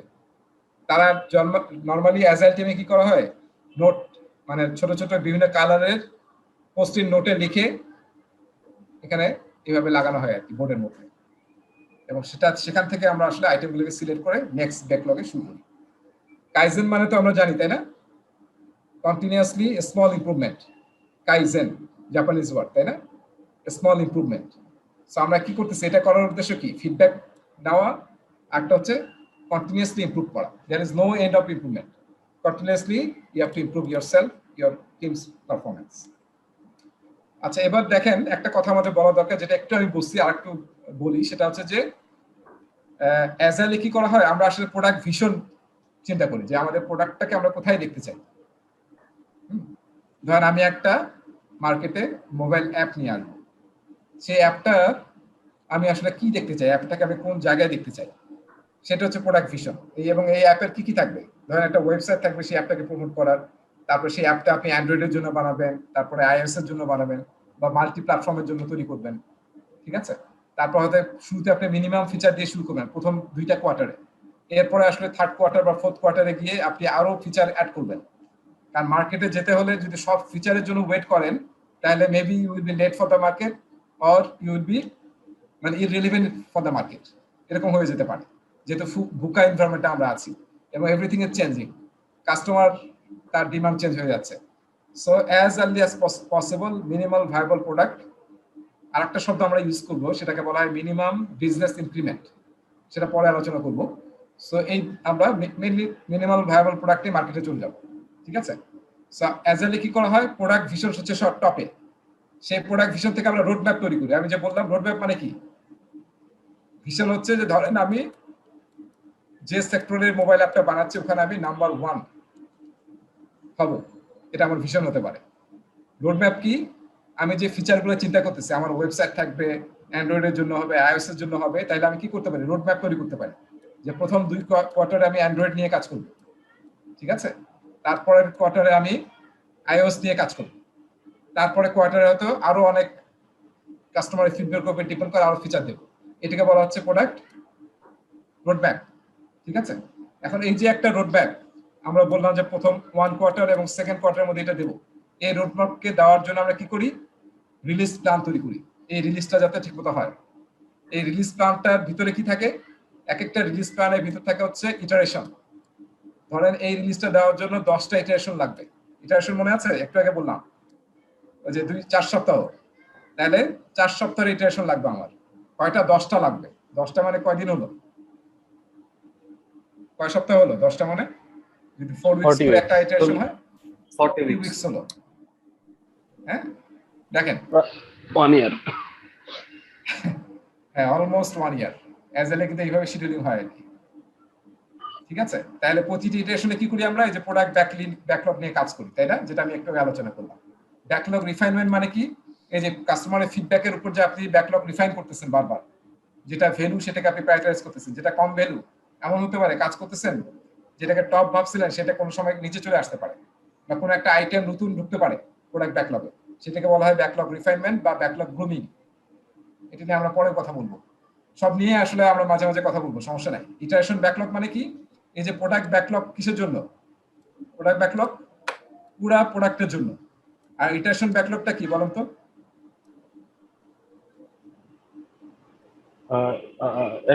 একটা ডেলিভারির পরে কাস্টমার ফিডব্যাক নিয়ে যে আউটকামটা আসতেছে সেটা যখন আবার ব্যাকলগ হিসেবে অ্যাড হবে। হ্যাঁ রাইট, মানে প্রোডাক্ট ব্যাকলগ হচ্ছে যেখানে পুরা প্রোডাক্টের ফিচার আইটেমগুলো থাকবে। আর একটা ইটারেশন শুরুতে আমরা যে 3-4টা আইটেম নিলাম, এই আইটেম নিয়ে যেখানে রাখা হয় সেটাকে বলা হয় ইটারেশন ব্যাকলগ। তার মানে এই ইটারেশনে আমরা এই 3টে নিয়ে কাজ করব, ঠিক আছে? এটাকে স্ক্রামে বলা হয় স্প্রিন্ট ব্যাকলগ, আর আমরা জেনারেলি বলবো কি, ইটারেশন ব্যাকলগ। একটা ইটারেশনের শুরুতে প্রোডাক্ট ব্যাকলগ থেকে যে আইটেমগুলো নিয়ে আমরা ইটারেশন ব্যাকলগে রাখলাম, তার মানে কি, iteration backlog is subset of product backlog. হ্যাঁ, প্রোডাক্ট ব্যাকলগ। এই কনসেপ্টটা মাথায় রাখেন, iteration backlog is subset of product backlog. তার মানে এই সময়ের জন্য ওই যে গত ক্লাসে আরফান প্রশ্ন করছিল যে আমরা যদি এর মাঝখানে কোনো কাজ আসে, ওয়েলকাম চেঞ্জ, লাস্ট মোমেন্টেও আমরা ওয়েলকাম চেঞ্জ করব। আসলে স্ক্রামে কি করা হয়, যখন আপনি ইটারেশন ব্যাকলগ ফিক্স করে ফেলবেন এর মাঝে আর কোনো কাজ নেওয়া হয় না। এর মাঝে যে কাজ আসবে কেন সেটা প্রোডাক্ট ব্যাকলগে চলে যাবে। আমি কোথায় ফোকাস থাকবো? আমার ইটারেশন ব্যাকলগে, না তো ডেলিভারি হবে না যদি আমি এটাকে এক্সপ্যান্ড করতে থাকি। তো কিছু অ্যাডভান্স আইডিয়া আছে যেটা নেক্সট ইটারেশনের সময়, হ্যাঁ নেক্সট ইটারেশনের সময় আমরা নেক্সট তখন ইটারেশনের সময় আমরা ওটা ইমপ্লিমেন্ট করব। রাইট, ওটাকে আবার পিক করি। ইটারেশন প্রোডাক্ট ব্যাকলগ থেকে ইটারেশনে নিয়ে আসবো তখন, রাইট রাইট, যদি কোনো চেঞ্জ আসে। হ্যাঁ হ্যাঁ। তবে এখন হয় কি, আর একটা অ্যাডভান্স ধারণা আছে, সেটা একটু বলে রাখি। সেটাকে বলা হয় বাফার। হ্যাঁ, ওরা একটা মানে বাফার শব্দটা একটা সুন্দর একটা শব্দ আছে, মানে বাফার রাখে ওরা। ধরেন ইটারেশনের যত টাইম আছে এর 10% বাফার রাখে। কোনো যদি এমার্জেন্সি কাজ আসে, ঠিক আছে, হতে পারে না কোনো একটা ক্রিটিক্যাল কাজ চলে আসছে, কোনো একটা এমার্জেন্সি কাজ, এখন আপনি যদি এইভাবে বুক করে ফেলেন তাই তো you can help your team or your organization. এরকম টাইম রাখা হয় যে টাইমটা 10% টাইমটা আসলে ওইরকম যদি কোনো কাজ আসে যেটা না করে কোনো উপায় নাই, হ্যাঁ, সেই 10 বাফার টাইমে ইটারেশন বাফার বলা হয় এটাকে, বা এটাকে বলা হয় ইন্টারাপ্ট বাফার। হ্যাঁ, এখন শব্দটা মনে পড়ছে, ইন্টারাপ্ট বাফার বা ইন্টারাপশন বাফার। আমরা আপনার এই যে যখন ইটারেশন ফিক্স করে ফেললেন এবং কাজ শুরু করলেন, এর মাঝখানে যদি হঠাৎ কোনো এরকম কিছু আসে যেটা না করে কোনো ওয়ে নাই, তাহলে এই 10% টাইম থেকে আপনি কাজটা করবেন, ঠিক আছে। But focus on your task. এই যে ম্যানেজমেন্টের যে আমি একটু আগে বলছিলাম, ফোকাস ওয়ান টাস্ক এট এ টাইম। হ্যাঁ, অনেক বই আছে দেখবেন ম্যানেজমেন্টে, গোল, তারপরে কিছু না, আমি ফোকাস নামে একটা বই নামে আছে, ফোকাস কোর্সের মধ্যে অনেকেই। সো সবগুলো টার্গেট করতে হচ্ছে কিন্তু একটা কাজ ফোকাস করতে হবে ওয়ান এক সময়, ওটা শেষ হলে তারপরে নেক্সট কাজে যাবে। সো ওই জিনিসটা কিন্তু অ্যাজাইলে ইউজ করা হচ্ছে। হ্যাঁ, তারপরে কি করে আমি কিন্তু সিরিয়ালি, হ্যাঁ বলেন। ভাইয়া বলছিলাম হলো এক্সামে যেহেতু অ্যাজাইল থেকেও কোশ্চেন আসবে, স্ক্রাম থেকেও আসবে। এই যে আমরা দেখলাম যে স্ক্রামে একটা ওয়ার্ডকে বা একটা টাস্ককে এক নামে বলা হচ্ছে, আবার অ্যাজাইলে আরেক নামে বলা হচ্ছে। তো এই রিলেটেড কোশ্চেন গুলাও কি মানে যেটা স্ক্রাম থেকে আসবে বা ইয়ে থেকে আসবে, অপশন যদি না থাকে সেক্ষেত্রে কি মানে দুইটার যে কোনো একটা থেকে অ্যান্সার করলেই হবে? হ্যাঁ হ্যাঁ হ্যাঁ, দুইটাই আপনাকে এরা সাইমালটেনিয়াসলি কিন্তু ইউজ করবে। হ্যাঁ, আচ্ছা, দুইটাই ইউজ করবে, ঠিক আছে। ফলে আপনার জানতে হবে যে কোনটা অল্টারনেটিভ পান কি, এটা জানতে হবে, নাহলে আপনি মানে স্ট্রাগল করবেন। এবং বলা নাই যে শুধু মানে স্ক্যামের কোনো শব্দ ইউজ করা হবে না, এরকম বলে নাই, কিন্তু ইউজ করবে কিন্তু, ঠিক আছে। এবং আপনি স্ক্যাম মাস্টার শব্দটা দেখতে পারেন। স্ক্যাম মাস্টার তো পিএমআই শব্দ না, কিন্তু স্ক্যাম মাস্টার শব্দ পাবেন, ঠিক আছে। জি ভাই, কারণ এটা এত পপুলার। এমন জায়গায় যেমন রেট্রোস্পেক্টিভ শব্দটা বললাম, এটা কিন্তু স্ক্যামের ওয়ার্ড, কিন্তু এখন আর কেউ লেসন লার্ন বলে না অ্যাজাইলে। রেট্রোস্পেক্টিভটাই সব জায়গায় ইউজ হয়, রেট্রো, যদিও এটা স্ক্যামের শব্দ ছিল, কিন্তু এটা এখন মানে গ্লোবালি অ্যাকসেপ্ট হয়ে গেছে। যেমন গুগল শব্দের অর্থ কি, গুগলটা ডিকশনারিতে চলে আসছে না, ওইরকম আর কি। আচ্ছা, আমি কিন্তু সিরিয়ালে যাচ্ছি, খেয়াল করছেন কিনা, পরে আবার এটা আসবো আমি। আগের স্লাইডটা দেখছেন, এই স্লাইডটা কিন্তু সেকেন্ড স্লাইড। জি, হ্যাঁ, আমার অ্যাজাইলে আসলে আমরা কিভাবে ব্রেকডাউন করি কাজগুলোকে, product vision, roadmap, release plan, তারপরে এভাবে যাচ্ছি। তারপরে কি করি, যখন আমি কি করলাম, ইটারেশন ব্যাকলগ তৈরি করে ফেললাম। তারপরে কি করা হয়, ইটারেশন ব্যাকলগে কি থাকে, ওই যে ফিচারগুলো আমরা ডেভেলপ করবো সেই ফিচারগুলো থাকে। এক একটা ফিচারকে লেখা হয় স্টোরি আকারে, ঠিক আছে। এটা নিয়ে এখন কথা বলবো না। As a person I want this so that I can do this. এবং এটা ফরম্যাটটা দেখেন এরকম, এই যে সংখ্যক ফরম্যাট হচ্ছে এটা ব্লু কালারে যেটা লিখছি, আর ডিটেল হচ্ছে এরকম, as a user name, role or person or persona. Persona মানে কি, পার্সোনা মানে যার জন্য কাজটা করতেছেন তার একটা রূপক করতে আর কি, তার বৈশিষ্ট্য কি বা তার চাহিদা কি বা সে কেমন, সেটার একটা ডেপিক্টেড পিকচারকে বলা হয় persona. So as a role I want to, যেমন এখানে দেখেন দেওয়া আছে, এটা একটু খেয়াল করেন, অ্যাজ শাহিদ বা সাচা ধরেন, I want to organize my work so I can feel more in control. দেখছেন স্টোরি কিভাবে লেখা হয়, অ্যাজ এ রোল, নাম I want to, এই যে I want to, আমি কি করতে চাই। আর কি দেখেন, এই কাজটা করলে so that I can, এখানে কি লেখা আছে একটু খেয়াল করেন, কি ভ্যালু আমাকে দিবে বা কি বেনিফিট দিবে, ঠিক আছে। এই যে এটা কিন্তু অ্যাজাইলের একটা বিরাট বিষয়। অ্যাজাইলের রিকোয়ারমেন্ট যখন গ্যাদার করা হয়, তখনও প্রতিটা রিকোয়ারমেন্টের সাথে this requirement will give which type of value or benefit for the customer, সেটা কিন্তু দেখেন একটা লাইনের মধ্যে বের করে নিয়ে আসা হচ্ছে। This is the beauty of অ্যাজাইলের রিকোয়ারমেন্ট কালেকশন, ইউজার স্টোরি। এখান থেকে অনেকগুলো প্রশ্ন পাবেন, কিন্তু কয়েকটা প্রশ্ন পাবেন পরীক্ষায়। হ্যাঁ, স্টোরি যখন আমরা লিখতেছি তখন এমন ভাবে লিখতেছি যে আমরা অনেক সময় শুধু এটা করলে কি হবে এটা বলে শেষ করে দিচ্ছি, কিন্তু এটা করলে কি লাভ দিবে আমার সেটাও কিন্তু আমি বলে দিচ্ছি, সেটাও আমি জানতে চাচ্ছি কাস্টমারের কাছ থেকে। As a manager, I want to be able to understand my colleague progress so I can better report our success and failure. ঠিক আছে? As a customer, I want to purchase online so that I can get product or services from home. So আমরা কি করতেছি, যে কি কাজ করতেছি এবং তার সাথে ভ্যালু বা বেনিফিটটাকে অ্যাটাচ করতেছি একটা সিঙ্গেল লাইনের মাধ্যমে। এবং এই একটা ফিচারের আন্ডারে কি থাকে, বিভিন্ন স্টোরি থাকে, এবং তারপরে আসে টাস্ক, যে এই কাজগুলো করার জন্য কি কি এই স্টোরিকে ডেলিভারি দেওয়ার জন্য কি কি টাস্ক করতে হবে। ঠিক আছে, জাস্ট আমরা মোটামুটি আলোচনা করলাম, পরে আরো আলোচনা করব। আর এটা আমি এখন আলোচনা করতে চাই না এই জিনিসটা, কারণ এটা বইয়ের ভিতরে আছে, তখনই আমি আলোচনা করবো, এখন আসলে আলোচনা করবো। সবাইকে একটা মোবাইল অ্যাপ ডাউনলোড করতে দিয়েছিলাম, করছেন? জি ভাই, খুলে দেখছেন? খুলে তো শুধু কতগুলো নাম্বার পেলাম, পোকারের নিয়মটা এখন শিখতে হবে স্যার। নাম্বার প্ল্যান, আচ্ছা কারো কাছে আছে ওইটা? জি ভাই আছে। আর একটা মোবাইল অ্যাপ আছে, ভিডিওতে শেয়ার করতে পারবেন স্ক্রিনটা? আমি অবশ্য পিসিতে কানেক্টেড। কি কি হ্যাঁ,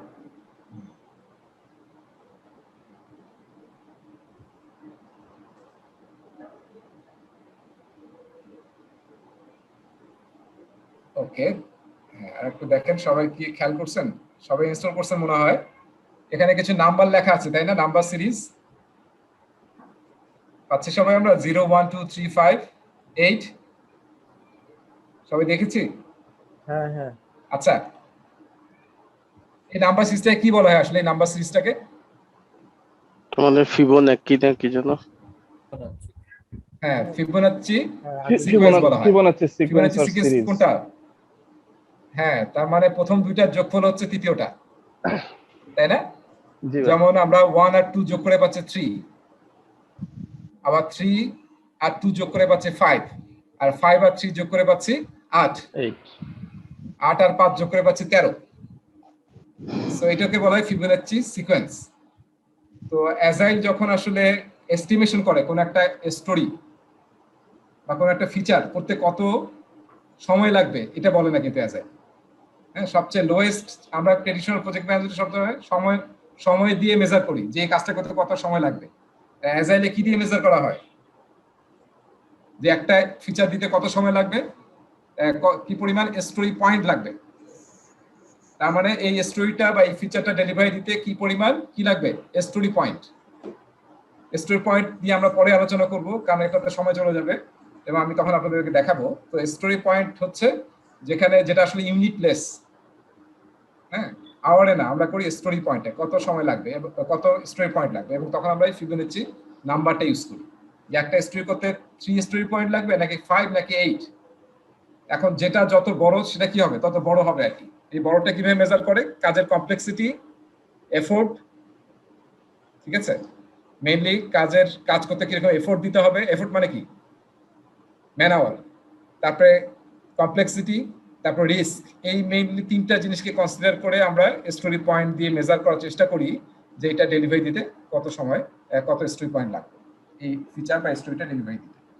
আচ্ছা, এটাকে বলা হয় আসলে ফিবোনাচ্চি সিকোয়েন্স, এবং সেটা আমরা ইউজ করি কোথায়, যখন স্টোরি পয়েন্ট বের করি। এটা নিয়ে আমরা আলোচনা করব, সমস্যা নেই। আচ্ছা, আপনি খোকন আপনার যে ইয়াটা আর একটু দেখান তো, আরেকটা, ওই আপনি যদি মোবাইলটা নিয়ে আসেন স্ক্রিনের সামনে, তাহলে দেখবেন যে উপরে একটা সেটিংস এর অপশন আছে, তাই না, চাকা যে, জি জি জি, হ্যাঁ, ওটাতে ক্লিক করে চলে যান, টি শার্ট সাইজিং একটা আছে, T shirt sizing. yes this is the t-shirt size.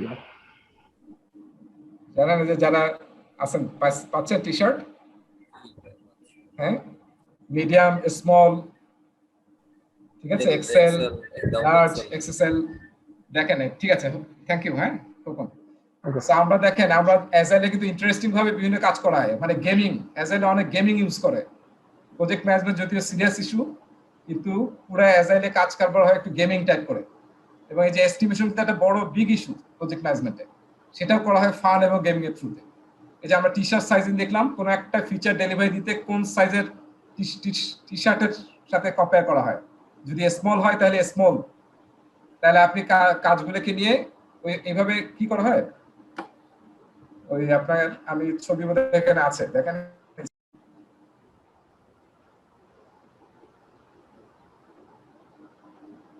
আচ্ছা এই যে দেখেন এখানে, এই যে দেখছেন, এই যে স্মল, মিডিয়াম, লার্জ, এক্সেল এরকম কলাম তৈরি করা হয়। তারপর আপনি যে প্রোডাক্ট ব্যাকলগে যে আইটেমগুলো আছে, সেই আইটেমগুলোকে আপনি কত স্টোরি পয়েন্ট লাগবে বা কি সাইজের, মানে যদি ছোট হয় তাহলে কোথায় রাখবেন, আপনি এখানে রাখবেন যে আপনার এই স্টোরিগুলো হচ্ছে স্মলে পড়ে। আর যেগুলো একটু বড় সেটা কোথায় রাখবেন, মিডিয়ামে। যেগুলো আরো বড় সেগুলো কোথায় রাখবো, লার্জে। এবং যেগুলো আরো বড় সেগুলোকে আমরা রাখবো এক্সেলে। এবং ভিতরে দেখেন নাম্বার লেখা আছে, এই যে উপরে নাম্বার লেখা আছে গেঞ্জিতে 1 3, তার মানে এটা কিন্তু ফিবোনাচি সিকোয়েন্স।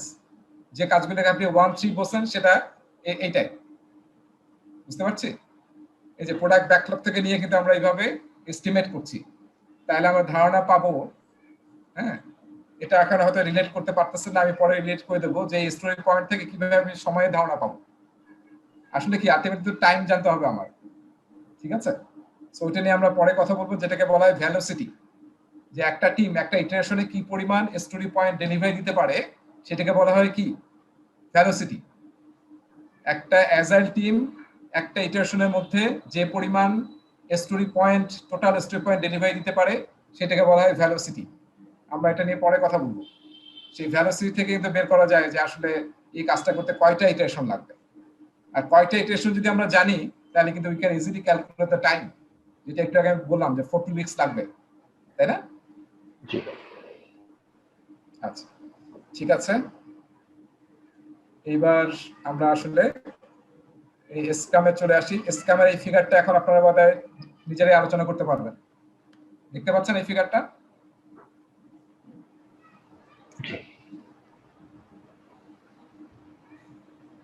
দেখেন এই ফিগারটা খুবই একটা প্রসিদ্ধ ফিগার আর কি, মানে স্ক্রামের সব জায়গায় দেখবেন।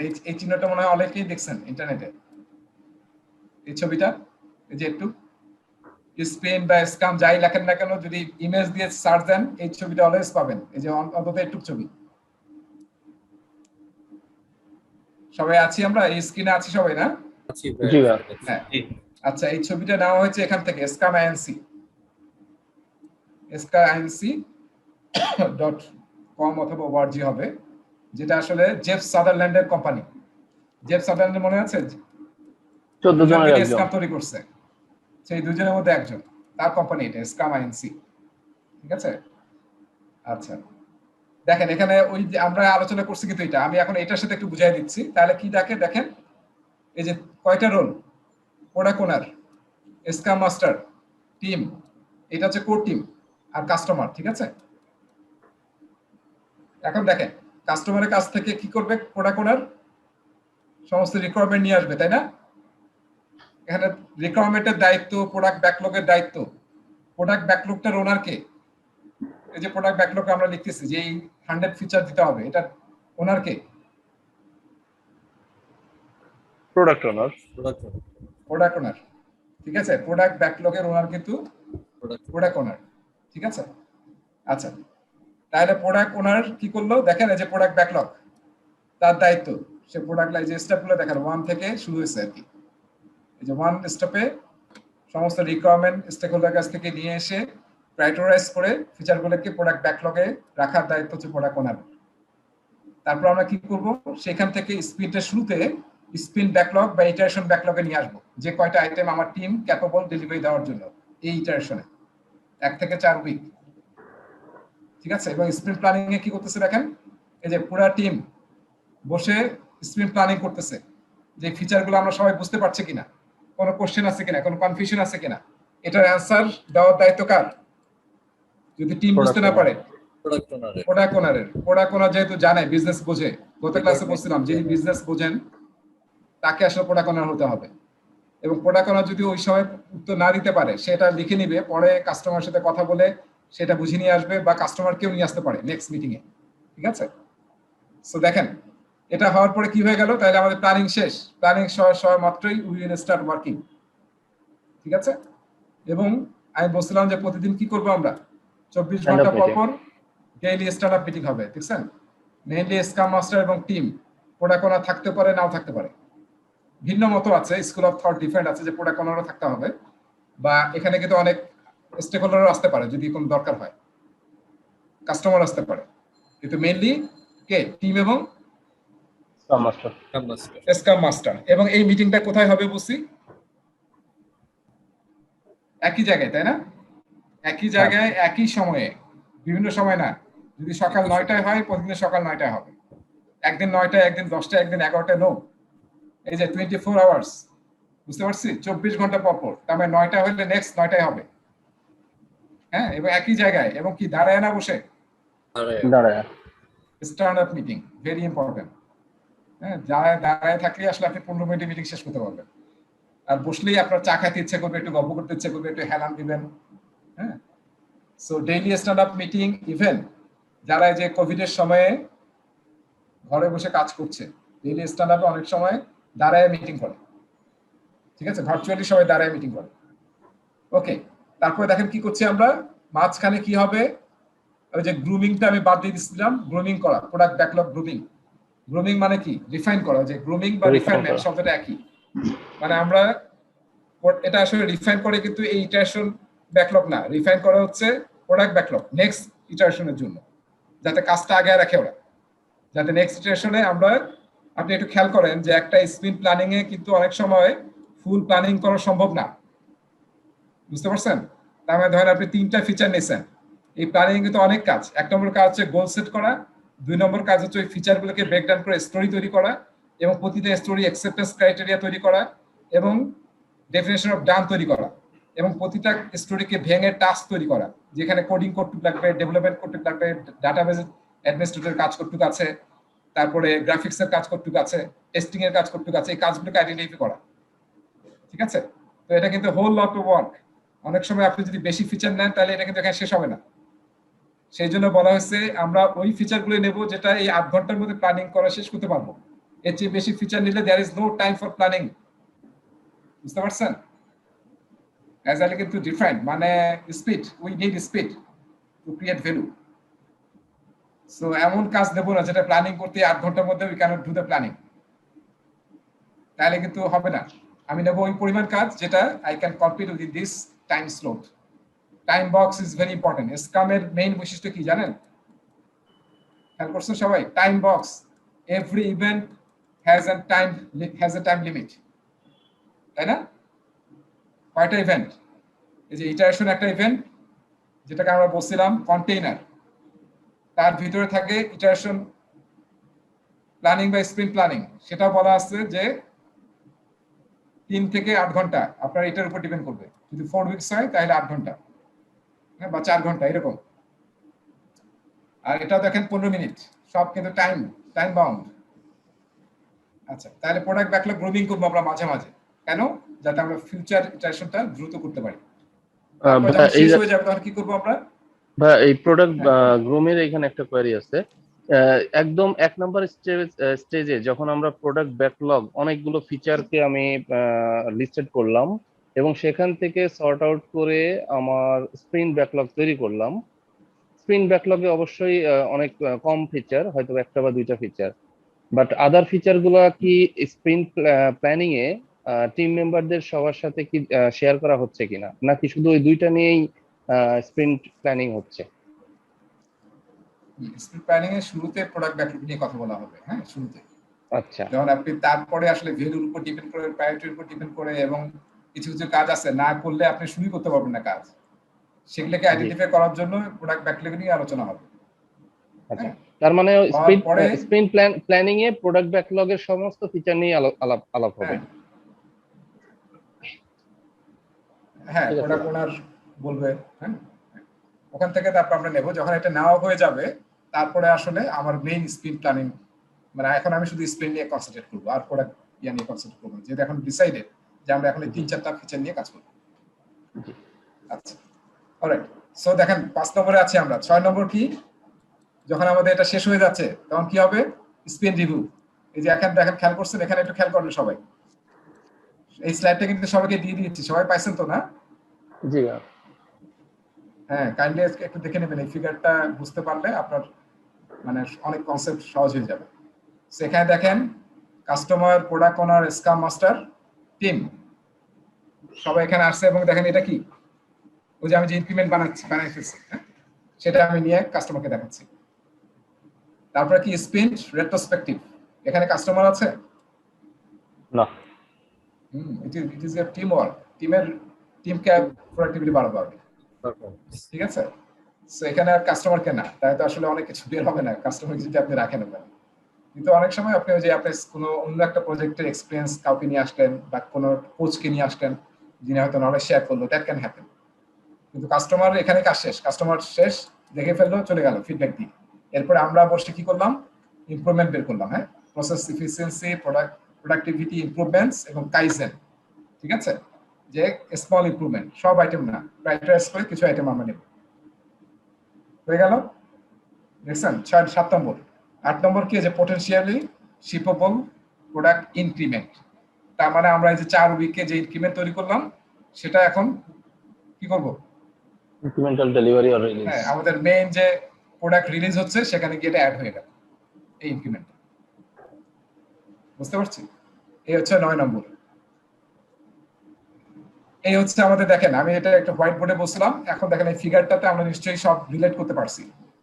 এরপরে ক্লাস শেষ হয়ে গেলে আরেকবার এটা একটু দেখে নেবেন, চোখ বুলায় নেবেন, তাহলে মানে ইউ আর ডান। এই কনসেপ্টটাই আমাদের দরকার, এর চেয়ে আর বেশি আমাদের কনসেপ্ট দরকার নেই। আর আরো বেটারের জন্য আপনি স্ক্রামের গাইডটা পড়বেন, তাহলে একদম সলিড আপনার ফাউন্ডেশনাল ব্যাকগ্রাউন্ড হয়ে যাবে। ডাইরেক্টলি স্ক্রাম থেকে প্রশ্ন আসবে না, কিন্তু এই টার্মগুলো কিন্তু ইউজ হবে এবং এই কনসেপ্টগুলো লাগবে। কিন্তু কোথায় কে থাকে, কে কোনটার ওনার, হ্যাঁ, সেটা কিন্তু ইম্পর্টেন্ট। সব জায়গায় দেখেন স্ক্রাম মাস্টার আছে, কারণ সে হচ্ছে ফ্যাসিলিটেটর, সে আসলে সবগুলোকে ফ্যাসিলিটেট করবে, প্রতিটা ইভেন্টকে। অলরাইট, সো আমি একটু ব্যাক করি। এখন কি আমরা বুঝতে পারছি যে আমরা আসলে স্ক্রামে 5টা ইভেন্ট নিয়ে আলোচনা করলাম, তাই না? স্প্রিন্ট বা ইটারেশন, স্ক্রামে বলা হয় স্প্রিন্ট, ইটারেশনটা হচ্ছে কন্টেইনার, তাই না? এই বাকি 4টাকে কেন কন্টেইনার বলতেছি? কারণ এই 4টা এর ভিতরে ঘটে। বুঝতে পারছি? আর রোল কয়টা? 3টা, প্রোডাক্ট ওনার, স্ক্রাম মাস্টার, ডেভেলপমেন্ট টিম। এটাকে কিন্তু আমরা চ্যাপ্টার 4-এ, আমি যখন আগের ক্লাসে আলোচনা করছিলাম তখন আমরা কি বলছিলাম? প্রোডাক্ট ওনার নামটা ঠিক ছিল, এটাকে স্ল্যাশ করে রেখেছিলাম কাস্টমার রিপ্রেজেন্টেটিভ। আর স্ক্রাম মাস্টার শব্দটা পিএমআই খুব একটা ইউজ করে নাই, অ্যাজ অ্যান প্র্যাকটিস গাইডে খুব কম পাবেন, প্রশ্নতে খুব কম পাবেন। সবচেয়ে বেশি যে টার্মটা পাবেন সেটার নাম হচ্ছে, এটা একটু লিখে রাখেন সবাই, প্রশ্নে সবচেয়ে বেশি টার্মটা যেটা পাবেন সেটা বলবে agile practitioner. As a practitioner, you are doing this work or you are doing this sprint planning event, what shall you do? বিভিন্ন সিচুয়েশন দিয়ে বলবে। Agile practitioner বলবে, কিংবা টিম লিডার বা জাস্ট প্রজেক্ট ম্যানেজার বলবে। You are the project manager but you are dealing a agile project. বুঝতে পারছেন? আর directly scrum শব্দটা ইউজ করবে না, কারণ এটা একটা আলাদা স্কুল অফ থটস। হ্যাঁ, প্রশ্ন? স্ক্রাম মাস্টারের জায়গায় অ্যাজাইল প্র্যাকটিশনার আছে। হ্যাঁ, as a practitioner mostly use করবে। আচ্ছা, তাহলে 3টা রোল, ঠিক আছে, 5টা ইভেন্ট। আর এই 3টা একটু দেখেন, এই 2টা আসলে আলোচনা খুব একটা দরকার নাই। সেটা হচ্ছে যে অ্যাজাইলের যেমন 5টা, কয়টা ভ্যালু ছিল অ্যাজাইলের? মেইন অ্যাজাইলের 4টা ভ্যালুস, আর স্ক্রাম 5টা ভ্যালু ইউজ করে। হ্যাঁ, একটা হচ্ছে ওপেননেস, কারেজ, ফোকাস, কমিটমেন্ট এবং টিমের মধ্যে রেসপেক্ট। খুব ইম্পর্টেন্ট, এগুলো কিন্তু আমরা নিজেরাও ইউজ করতে পারি। আমরা দেখবো একটা টপিক করবো যেটা নাম হচ্ছে টিম এগ্রিমেন্ট তৈরি করা, হ্যাঁ, ওয়ার্কিং এগ্রিমেন্ট তৈরি করা। তখন আসলে এই 5টা ভ্যালু, শেয়ার্ড ভ্যালু আমরা ইউজ করতে পারি। আর স্ক্রামের সবচেয়ে যেটা পিলার বলা হয় সেটা হচ্ছে 3 পিলার্স। এটাকে সংক্ষেপে মনে রাখার নিয়ম হচ্ছে টিয়া, যদি আপনার দরকার নাই মনে রাখার, কারণ এটা থেকে প্রশ্ন আসবে না। এই যে ট্রান্সপারেন্সি, ইন্সপেক্ট এন্ড অ্যাডাপ্ট, মনে হচ্ছে এটা কি ছিল অ্যাজাইল প্রিন্সিপাল এবং ভ্যালুতে? ছিল না? ট্রান্সপারেন্ট না হলে কিছু হবে? এই যে আমরা লিডারশিপে পড়লাম, তাই না? ট্রান্সপারেন্ট হতে হবে, নাহলে আপনার ট্রাস্ট হবে না। হ্যাঁ, ইন্টিগ্রিটি থাকতে হবে। এবং ইন্সপেক্ট এন্ড অ্যাডাপ্ট প্রিন্সিপাল মনে আছে, লাস্টের প্রিন্সিপাল, যে রিফ্লেক্ট করতে হবে এবং আপনাকে অ্যাডাপ্ট করতে হবে, রাইট? সো এই I and A very critical, এটা আমরা সবসময় করে থাকি, কিন্তু অ্যাজাইলে অলওয়েজ দিস ইজ অ্যাকচুয়ালি কি মানে আপনার ব্লাডে থাকতে হবে এটা, ইন্সপেক্ট এন্ড অ্যাডাপ্ট, নাহলে আপনি অ্যাজাইল হবেন কিভাবে? আমরা কিন্তু অলওয়েজ অ্যাজাইল। আপনি রাস্তা দিয়ে যাচ্ছেন, দেখলেন যে এখানে জ্যাম, তাহলে কি করেন? আমরা গুগল ম্যাপ দেখে, আর আপনি না, এখন দেখবেন যে ড্রাইভাররাও সো স্মার্ট, তাই না? তারা দেখতেছে যে এখানে যাই, তারা দেখবে যে রোড চেঞ্জ করে ফেলে, কিংবা বলে যে স্যার এদিক দিয়ে যাওয়া যাবে না, আমরা একটু ওদিক দিয়ে যাই, কারণ ওদিকে গ্রিন দেখা যাচ্ছে, জ্যাম কম, রাইট? দেখেন আমরা কিন্তু all are practicing inspect and adapt, that means we are practicing agility. তো এখন এটাই আমাদের আসলে একদম মাইন্ডসেটে নিয়ে আসতে হবে। আর স্কাম আসলে 3টা আর্টিফ্যাক্টস নিয়ে কাজ করে। আর্টিফ্যাক্টস মানে হচ্ছে প্রজেক্ট ম্যানেজমেন্ট ডকুমেন্টস। হ্যাঁ, তো একটা হচ্ছে প্রোডাক্ট ব্যাকলগ, একটা কি প্রোডাক্ট ব্যাকলগ হচ্ছে হোল প্রজেক্টের জন্য, আর ইটারেশন ব্যাকলগ ওই স্প্রিন্টের জন্য, আর ইনক্রিমেন্ট মানে ওই যেটা আমরা ইনক্রিমেন্ট তৈরি করলাম, ঠিক আছে, পোটেনশিয়ালি রিলিজেবল ইনক্রিমেন্ট। সেই 3টাকে স্কামে বলা হয় আর্টিফ্যাক্টস। ওকে, চমৎকার।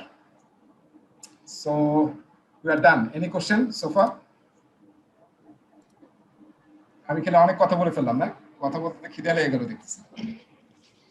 লাগছে মাত্র অফিস থেকে আসছি। আচ্ছা, আমরা অনলাইন বেশি নাই, অনলাইন ক্লাসের একটা প্রবলেম, খাওয়া যাচ্ছে না। ট্রেনিং হলে অন্তত কিছু নাস্তা পানির ব্যবস্থা থাকতো আর কি।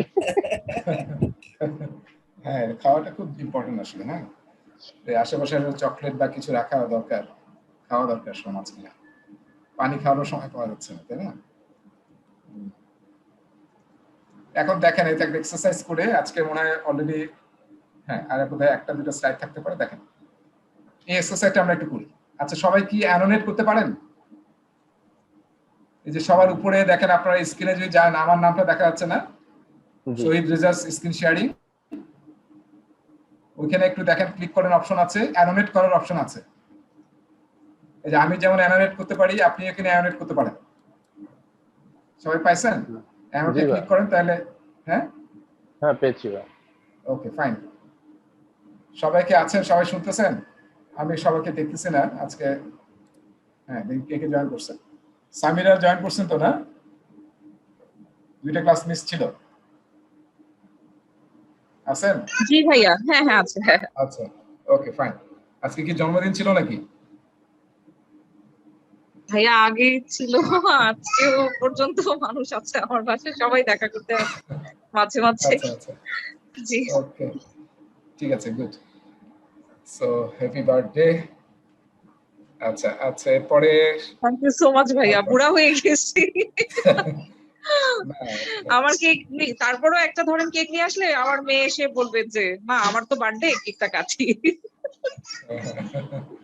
বাচ্চারা খুবই সেন্সিটিভ। আজকে আমার মেয়ে নাই বাসায়, কারণ সে তার এক ফ্রেন্ডের বাসায় গেছে তার বার্থডে সেলিব্রেট করতে। মানে মেয়ে মানে 6 বছর, 6 ইয়ার্স। ও মাশাআল্লাহ মাশাআল্লাহ মাশাআল্লাহ। কি নাম ভাইয়া? ওটির নাম জুহাইনা। ও মাশাআল্লাহ, খুব সুন্দর নাম, ইউনিক নাম। হ্যাঁ, মাশাআল্লাহ। আচ্ছা, ওকে। আচ্ছা, তাহলে অ্যানোনেট করবো আমরা। আমি যাকে জিজ্ঞাসা করবো কাইন্ডলি উনি একটু অ্যানোনেট করবেন আর কি। হ্যাঁ, তাহলে আমাদের প্র্যাকটিসটা সুন্দর হবে। আচ্ছা,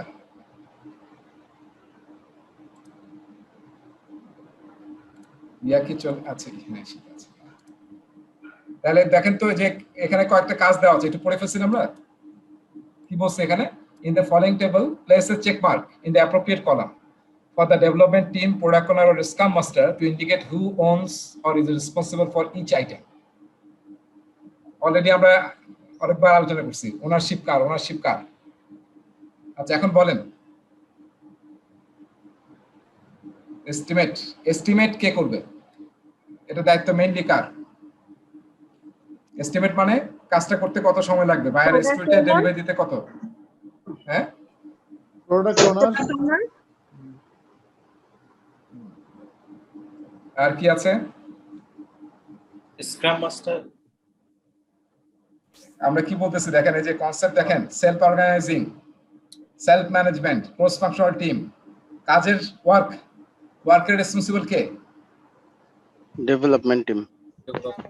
হ্যাঁ, প্রোডাক্ট ওনার আমাকে শুধু ডিসাইড করে দিবে যে আমার এই 3টা আইটেম লাগবে, এরপরে কত সময় লাগবে, কত স্টোরি পয়েন্ট লাগবে, এটা দায়িত্ব কার? Development team. এটাকে প্রোডাক্ট ওনার জানে, স্ক্রাম মাস্টার জানে? কারণ তারা তো কাজ করবে না, কাজ করবে হচ্ছে ডেভেলপমেন্ট টিম। ও হ্যাঁ হ্যাঁ হ্যাঁ হ্যাঁ। যে কাজ করবে সেই তো সবচেয়ে ভালো জানে। এটা আমরা সবসময় প্রজেক্ট ম্যানেজমেন্টে ভুল করি। আমরা প্রজেক্ট ম্যানেজার, আমি ভাবছি আই এম বস, আমি নিজে গ্যান্ট চার্ট তৈরি করে দিয়ে দিই যে এটা হচ্ছে Gantt chart, follow this.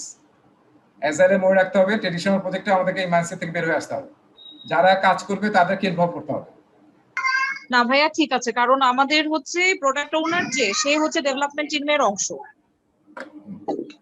So ওই হিসাবে ডেভেলপমেন্ট টিমই দেয়। ঠিকই আছে, ঠিক আছে, মেইন ডেভেলপমেন্ট টিম সবাই থাকবে, কিন্তু ডিসিশন নেবে হচ্ছে ডেভেলপমেন্ট টিম, তারা ডিসাইড করবে।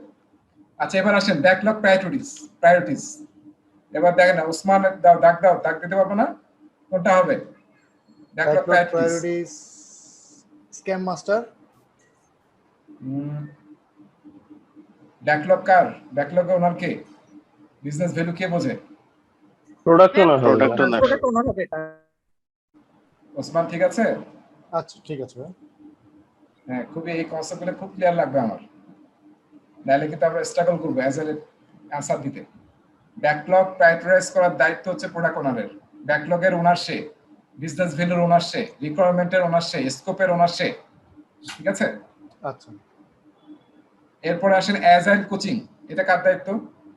Scrum master. মানে অ্যাজাইলের প্র্যাকটিস গুলোকে শিখাবে, সেটা প্রোডাক্ট ওনার নাও জানতে পারে, আমি বলছিলাম, এবং টিমের অনেকে নাও জানতে পারে, ইভেন আপনার অর্গানাইজেশনে অনেকে জানে না। সেই ভ্যালুস, মাইন্ডসেট, কোন প্রসেস কিভাবে হবে, সেটার মাস্টার হচ্ছে অ্যাজাইল কোচ বা স্ক্রাম মাস্টার। তাহলে কোচিং কে করাবে? Scrum master. ঠিক আছে,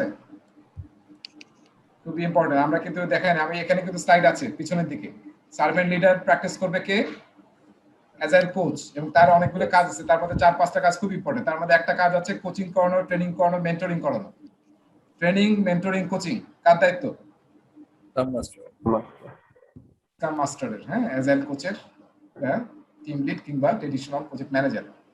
that is a added topic আসলে। হ্যাঁ, এটা কিন্তু আগে আমরা ওইভাবে পড়ি নাই, মানে বিলিভ মি, মানে পিএম বকে ওইভাবে ছিল না যে আমাদেরকে as a project manager we have to train others, এরকম কিন্তু ছিল না। সো অ্যাজাইলে কিন্তু এটা প্র্যাকটিস করা হয়। অ্যাজাইলে কিন্তু আরেকটা আমরা বলতেছিলাম যে টিম হচ্ছে সেলফ অর্গানাইজিং বা self management team.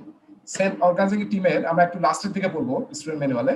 Self organizing টিমের একটা দায়িত্ব হচ্ছে একজন আরেকজনকে কোচ করানো। সেটা জব শেডিং হতে পারে বা ওয়ার্ক শেডিং হতে পারে, এরকম আছে না টেকনিক, সেগুলো আমরা ইউজ করে আমরা একজন আরেকজনকে ট্রেন আপ করবো। আমি হয়তো এটাতে খুব ভালো, আর একজন হয়তো নতুন জয়েন করছে, সে হয়তো ভালো না, আমি কিন্তু নিজে সেলফ অর্গানাইজ হয়ে তাকে শেখাবো। কারণ আমি অ্যাজ এ টিম গ্রো না করলে কিন্তু আমি আসলে ডেলিভারি দিতে পারবো না। টিম কনসেপ্টটা খুবই ইম্পর্টেন্ট অ্যাজ এ, এবং যদি team does not work as a team, তাহলে কিন্তু কোনো আউটপুট আসবে না, অ্যাজ এ টিম ডিসফাংশন হয়ে যাবে। এরপর আসেন coordination of work. Scrum master. আমার এটা কেন যেন মনে হয় ডেভেলপমেন্ট টিম নিজেরাই কোঅর্ডিনেশন করবে, মেবি। এক্সেলেন্ট। হ্যাঁ হ্যাঁ, এক্সেলেন্ট, নট রাইট। হ্যাঁ, কোঅর্ডিনেশন অফ ওয়ার্ক দায়িত্ব কার? এটা কিন্তু ট্রেডিশনাল প্রজেক্ট ম্যানেজমেন্ট না যে আমি প্রজেক্ট ম্যানেজার সব কোঅর্ডিনেট করতেছি, কাজের ওয়ার্ক বলছি কিন্তু আমি, work. This is the responsibility of development team. তারা নিজেরা সেলফ অর্গানাইজ হয়ে বলবে। আমি কিন্তু বারবার বলতেছিলাম যে ফুটবল খেলার এক্সাম্পল দিচ্ছিলাম, এবং টোটাল ফুটবল গেমের কথা বলতেছিলাম, যেখানে কে স্ট্রাইকার, কে লেফটে, কে রাইটে, আপনি 10-15 মিনিট পরে ভুলে যাবেন, because everyone is playing in every places as per তার টিম ডিমান্ডস। ঠিক আছে, সো কোঅর্ডিনেশন অফ ওয়ার্ক কার? Development team. Definition of done মানে কাজটা হয়ে গেছে, এটা এগ্রি করা, এটা রেসপন্সিবিলিটি কার? ডেফিনেশন অফ ডানের। আর একটু চিন্তা করেন, আমি কিন্তু বলছিলাম, তার মানে এটা কোথায় কখন ইউজ হবে? এটা আমরা যখন প্ল্যানিং করব তখন ডিসাইড হবে আবার লাস্টে যখন কাস্টমারকে দেখাবো তখন ডেলিভারেবল ডেলিভারেবল শোনাতে চাই হ্যাঁ অ্যাকসেপ্ট করার জন্য this everyone will be involve খুবই ইম্পর্টেন্ট ডেফিনেশন অফ ডান যদি সবাই এগ্রি না করেন তাই তো ঝগড়াঝাটি সবসময় হবে আপনাদের হাজব্যান্ড ওয়াইফের ঝগড়া কেন বেশি হয় definition of done is not agreed আপন নাকি এখন ভাই এখানে তো ডেলিভারেবলটা যাবে কাস্টমারের কাছে হ্যাঁ, সে যদি এগ্রি না করে সেই ক্ষেত্রে কি হবে না না এখানে কাস্টমার নাই কাস্টমার থাকলে অবশ্যই না, তাকে না, আমি ভাই ওইটা চিন্তা করতেছিলাম যে কাস্টমারের সাথে তো ডিরেক্ট কন্টাক্ট ওনার প্রোডাক্ট ওনার হ্যাঁ। আমি ওই হিসাবে বলছি ভাই তাহলে কাজ শুরু করার সময় তো আমি বুঝে নিছি যে আসলে আমার কি করতে হবে এবং exactly product owner can decide আমি এই কনসেপ্টে বলেছি ঠিক আছে এরপর আসেন প্রসেস অ্যাডহারেন্স কে বলবে এটা একজন বলেন সবাই বলতেছে আমরা তানভীর বলেন হ্যাঁ স্ক্রাম মাস্টার আর কোনো মত আছে প্রসেস এটাও এজ এ তো সবাই এটাও প্রসেস ফলো ডেভেলপমেন্ট করছে কিনা প্রসেসটা ঠিকমতো হচ্ছে কিনা ডেভেলপমেন্ট টিম সবাই তো আবার এটাও সবারই হইতে হবে development team product owner and scrum master আমরা এটা কিন্তু প্রসেস ওনার হ্যাঁ এটা হচ্ছে আমাদের স্ক্রাম মাস্টার স্ক্রাম মাস্টার ঠিক আছে আচ্ছা এরপর আসে টেকনিক্যাল ডিসিশনস টেকনিক্যাল ডিসিশন এটা তো বললেন কিছুক্ষণ আগে ডেভেলপমেন্ট টিম না এইটা হবে ভাইয়া টেকনিক্যাল ডিসিশন এটা স্ক্রাম মাস্টার অথবা প্রোডাক্ট ওনার এই দুজন একজন হবে হ্যাঁ আর কোন সুবোধ কি বলবেন আপনি টেকনিক্যাল ডিসিশন কি হবে বলেন দেখি টেকনিক্যাল ডিসিশন স্ক্রাম মাস্টার ভাইয়া স্ক্রাম মাস্টারই হতে পারে এই যে আমরা বের হয়ে আসতে পারছি না কিন্তু স্ক্রাম মাস্টার কিংবা product owner they are not technical guys here development team itself development team তারাই তো টেকনিক্যাল লোকজন যারা আসলে জানে বোঝে যে কাজটা কেমন হবে কাজ করার দায়িত্ব তারা টেকনিক্যাল ডিসিশন নেবে তারাই এবং সেলফ অর্গানাইজ দেখেন এই আমরা কিন্তু বের হয়ে আসতে হবে একটু এখানে কেউ ইম্পোজ করবে না যে আমি product owner I am the boss I am scrum master আমি তো 20 বছর ধরে কাজ করতেছি আই নো এটা কিন্তু হবে না আমি জাস্ট ফ্যাসিলিটেটর স্ক্রাম মাস্টার ঠিক আছে আরো যদি বড় এজাইলে কাজ করেন আর্কিটেকচার ওনার নামে একটা রোল থাকে হ্যাঁ এখানে তো আমরা 3টা রোল দেখছি যখন আসলে আরো বড় ধরনের প্রজেক্ট করবেন তখন থাকে হচ্ছে আরো রোল থাকে তার মানে একটা রোল হচ্ছে আর্কিটেকচার ওনার হ্যাঁ সে অনেক সময় আপনাকে হেল্প করতে পারে টেকনিক্যাল ডিসিশন কিন্তু সেও আসলে পার্ট অফ টিম সো তাহলে এখানে কি হবে এটা ডেভেলপমেন্ট টিম ডেভেলপমেন্ট ঠিক আছে হ্যাঁ এক্সাম মাস্টার কিন্তু এখানে নাক গলাবে না বুঝতে পারছেন ট্রেডিশনাল প্রজেক্টে আমরা অনেক নাক গলে যে এটা এইভাবে করো এখানে কিন্তু এটা বলার কোনো স্কোপে নাই কমান্ড এন্ড কন্ট্রোল নাই এখানে কিন্তু নো কমান্ড এন্ড কন্ট্রোল ঠিক আছে স্প্রিন্ট প্ল্যানিং এটা ডেভেলপমেন্ট টিম আর স্ক্রাম মাস্টার দুইজন থ্রি অফ देम তিনটা রোলই হ্যাঁ আগের ছবিটা মনে হচ্ছে জাস্ট আগের স্লাইডের ছবিটা ছিল কিন্তু তাই না এই যে স্প্রিন্ট প্ল্যানিং এর কারা আছে দেখছেন তিনজনই আছে ঠিক আছে প্ল্যানিং সবাই থাকতে হবে ট্রেডিশনাল হিসেবে অনেক ডিফারেন্ট বের হয়ে আসতে হবে অনেক ডিফারেন্স হ্যাঁ মাইন্ডসেট দেখেন এগুলো না হলে কিন্তু আপনার সব গোলমাল হয়ে যাবে প্রতিটা অ্যানসার ভুল হয়ে যাবে ভাইয়া স্প্রিং প্ল্যানিং এ তিনজনই থাকবে না হ্যাঁ তিনজনই থাকবে আচ্ছা ওই ফিগারটা দেখবেন ফিগারটাতে কিন্তু বক্সের আমি দেখাচ্ছিলাম একটু আগে বক্সে লেখা আছে কিন্তু ঠিক আছে তাই লাস্ট টপিক পড়তেছে আমরা এক্সপি এক্সট্রিম প্রোগ্রামিং এই শব্দ দেখে কার কার ভয় লাগতেছে যারা প্রোগ্রামার না তাই নাকি প্রোগ্রামিং শব্দটা আছে এটার সাথে অ্যাজাইলের কি সম্পর্ক অ্যাজাইলের অনেকগুলো ফ্রেমওয়ার্ক আছে তার মধ্যে এক্সপি একটা ফ্রেমওয়ার্ক এবং ওই যে 17 জন ছিল তার মধ্যে এইটার যে জনক আর কি ফাদার অফ এক্সপি সেও কিন্তু ওখানে ছিল ঠিক আছে তো এক্সপি থেকেও কিন্তু কিছু আইডিয়া নেওয়া হয়েছে দেখেন তো এক্সপি আইডিয়াগুলো একটু খেয়াল করেন এটা আমরা খুব একটা ফোকাস থাকবো না কারণ এটা থেকে কিছুই আসবে না পরীক্ষায় খালি একটা জিনিস আমরা একটু দেখবো কিন্তু এই পোস্টের মানে কোনো ডাইরেক্ট অ্যান্সার চাবে না কিন্তু দেখা যায় মানুষের বডিতে ওইটা থাকবে আর কি পোস্টের বডিতে বা অপশনে থাকবে ফলে জানা থাকলে কোনো সমস্যা নাই হ্যাঁ এক্সপি এক্সট্রিম প্রোগ্রামিং আসলে ইউজ হয় সফটওয়্যার ডেভেলপমেন্টে মানে আপনার সফটওয়্যার ডেভেলপমেন্ট ভালো করার জন্য খুবই পপুলার একটা ফ্রেমওয়ার্ক সফটওয়্যার ডেভেলপমেন্টের জন্য, নট প্রজেক্ট ম্যানেজমেন্টের জন্য। ঠিক আছে, যারা আসলে সফটওয়্যার ফার্ম সফটওয়্যার ডেভেলপ করে তারা সফটওয়্যার ডেভেলপমেন্টের জন্য এক্সপি ইউজ করে, আর প্রজেক্ট ম্যানেজমেন্টের জন্য ইউজ করে জেনারেলি স্কাম ইউজ করে। হোল প্রজেক্ট ম্যানেজ করবো আমরা স্কাম দিয়ে, কিন্তু সফটওয়্যার ডেভেলপমেন্ট করবো আমরা এক্সপি ফলো করে। এইটার কম্বিনেশন দেখা যায় সফটওয়্যার ফার্মে। এবং এক্সপি দেখেন খুবই চমৎকার কিছু ধারণা আছে যেগুলো আসলে কিছু কিছু জিনিস জ্ঞান নিয়েছে আর কি। যেমন দেখেন সিম্পলিসিটি, দেখছেন কোর ভ্যালুজের মধ্যে একটা, যেটা কিন্তু এক্সপি কিন্তু আগে থেকে ছিল, এটা কিন্তু অ্যাজাইলের পরে না, অ্যাজাইলের আগে ছিল। তো সিম্পলিসিটি যেটা কিন্তু আমরা অলরেডি দেখছি অ্যাজাইলে আছে। কমিউনিকেশন মনে আছে, ফেস টু ফেস কমিউনিকেশন, হ্যাঁ, ফিডব্যাক আছে। কারেজ, রেসপেক্ট, যেটা স্কাম ইউজ হয়েছে, সাহস থাকতে হবে আপনার, রেসপেক্ট করতে হবে, না তো কাজ হবে না। আর রোল কয়টা এখানে, রোল আর একটু বেশি দেখছি, কোচ, কাস্টমার, প্রোগ্রামার্স এবং টেস্টার্স।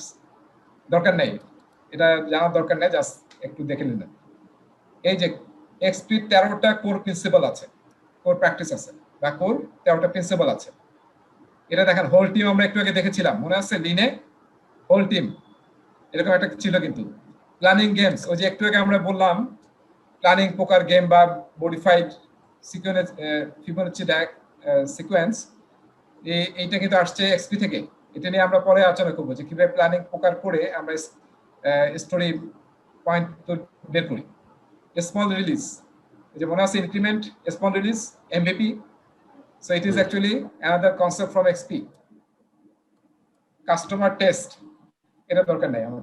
আচ্ছা, আমার ল্যাপটপের চার্জও শেষ হয়ে যাচ্ছে। মেটাফোর, এই শব্দটা আমরা অন্য জায়গায় দেখবো। মেটাফোর মানে হচ্ছে আমরা রূপকথে, উপমা রূপকথে, হ্যাঁ, মেটাফোর। আমরা এক্সাম্পল দিই না অনেক সময়, সহজ সহজ এক্সাম্পল দিই বোঝার জন্য। মেটাফোর নিয়ে আমরা পরে কথা বলবো। আর এগুলো বেশিরভাগই আসলে প্রোগ্রামিং এর কথাবার্তা। টিডিটি একটু মনে রাখেন, টেস্ট ড্রিভেন ডেভেলপমেন্ট, মানে আগে টেস্ট করব তারপরে কোডিং লিখবো আর কি। কন্টিনিউয়াস ইন্টিগ্রেশন, হ্যাঁ, কন্টিনিউয়াসলি আমরা ছোট ছোট যদি কন্টিনিউয়াস ইন্টিগ্রেশন ইমপ্লিমেন্ট না করি তাহলে কিন্তু আমরা দেখি যে ইনক্রিমেন্ট ডেলিভারি দিচ্ছি, এটা কি ইন্টিগ্রেট করতে পারবে না। এই জন্য কন্টিনিউয়াসলি ইন্টিগ্রেট করতে। আচ্ছা, আমার সবাইকে আমার লাস্ট স্লাইডটা দেখতে পাচ্ছেন? জি ভাই। আচ্ছা, ঠিক আছে, তাহলে আমাদের এটা লাস্ট স্লাইড। তাহলে আমি এখান থেকে একটা জিনিস ইউজ করবো, সেটা এক্সপি মেটাফোর। তারপর টিডিডি কিছু জায়গায় দেখবেন টেস্ট ড্রিভেন ডেভেলপমেন্ট, কোয়ালিটির জন্য আসলে করা হয়, খুবই পপুলার। আচ্ছা, এই টার্মটা আসলে অ্যাজাইল প্র্যাকটিস গাইডেও আছে, সেটার নাম হচ্ছে শুহারি। এটা জাপানিজ ওয়ার্ড। শু মানে হচ্ছে ওবেইং দ্য রুলস, হা মানে হচ্ছে consciously moving away from the rules, আর রি মানে হচ্ছে unconsciously finding an individual path. ঠিক আছে, to go beyond or transcend. তার মানে এটার এই কনসেপ্টটা মানে কি জানেন? কনসেপ্টটা মানে হচ্ছে আমরা যখন অ্যাজাইল প্র্যাকটিস শুরু করব তখন আসলে কি করব, প্রথমে আমরা চেষ্টা করব কোনো একটা এস্টাবলিশ ফ্রেমওয়ার্ককে ফলো করতে। ঠিক আছে, সেটা হচ্ছে শুরু। তারপরে কি হবে, consciously moving away from the rules. এরপরে আসলে আমরা টেইলরিং করব আমাদের দরকার অনুযায়ী। এবং লাস্ট লেভেল যেটা রি লেভেলে আমরা আমাদের জন্য সবচেয়ে যেটা অ্যাপ্রোপ্রিয়েট, আমাদের কালচার, আমাদের অর্গানাইজেশনের পলিসি প্রসিডিউর, সেটা অনুযায়ী আমরা আমাদের মতো করে নেব, সেটা হচ্ছে রি। তা আগে শু, তারপরে হা, তারপরে রি, সেটাকে বলা হয় শু হা রি। সো এরকম না যে আমরা প্রথম দিন থেকেই আমাদের ইচ্ছা মতো অ্যাজাইল প্র্যাকটিস করা শুরু করব। সো যেগুলা অলরেডি ইউজ হচ্ছে বিভিন্ন জায়গায় সেটাকে আমরা নিয়ে শুরু করি, তারপরে আস্তে আস্তে আমাদের যখন আমার টিমের ক্যাপাসিটি বাড়বে, লার্নিং বাড়বে, নলেজ বাড়বে, তখন আমরা অন্য জায়গায় যাব। Start with a basic.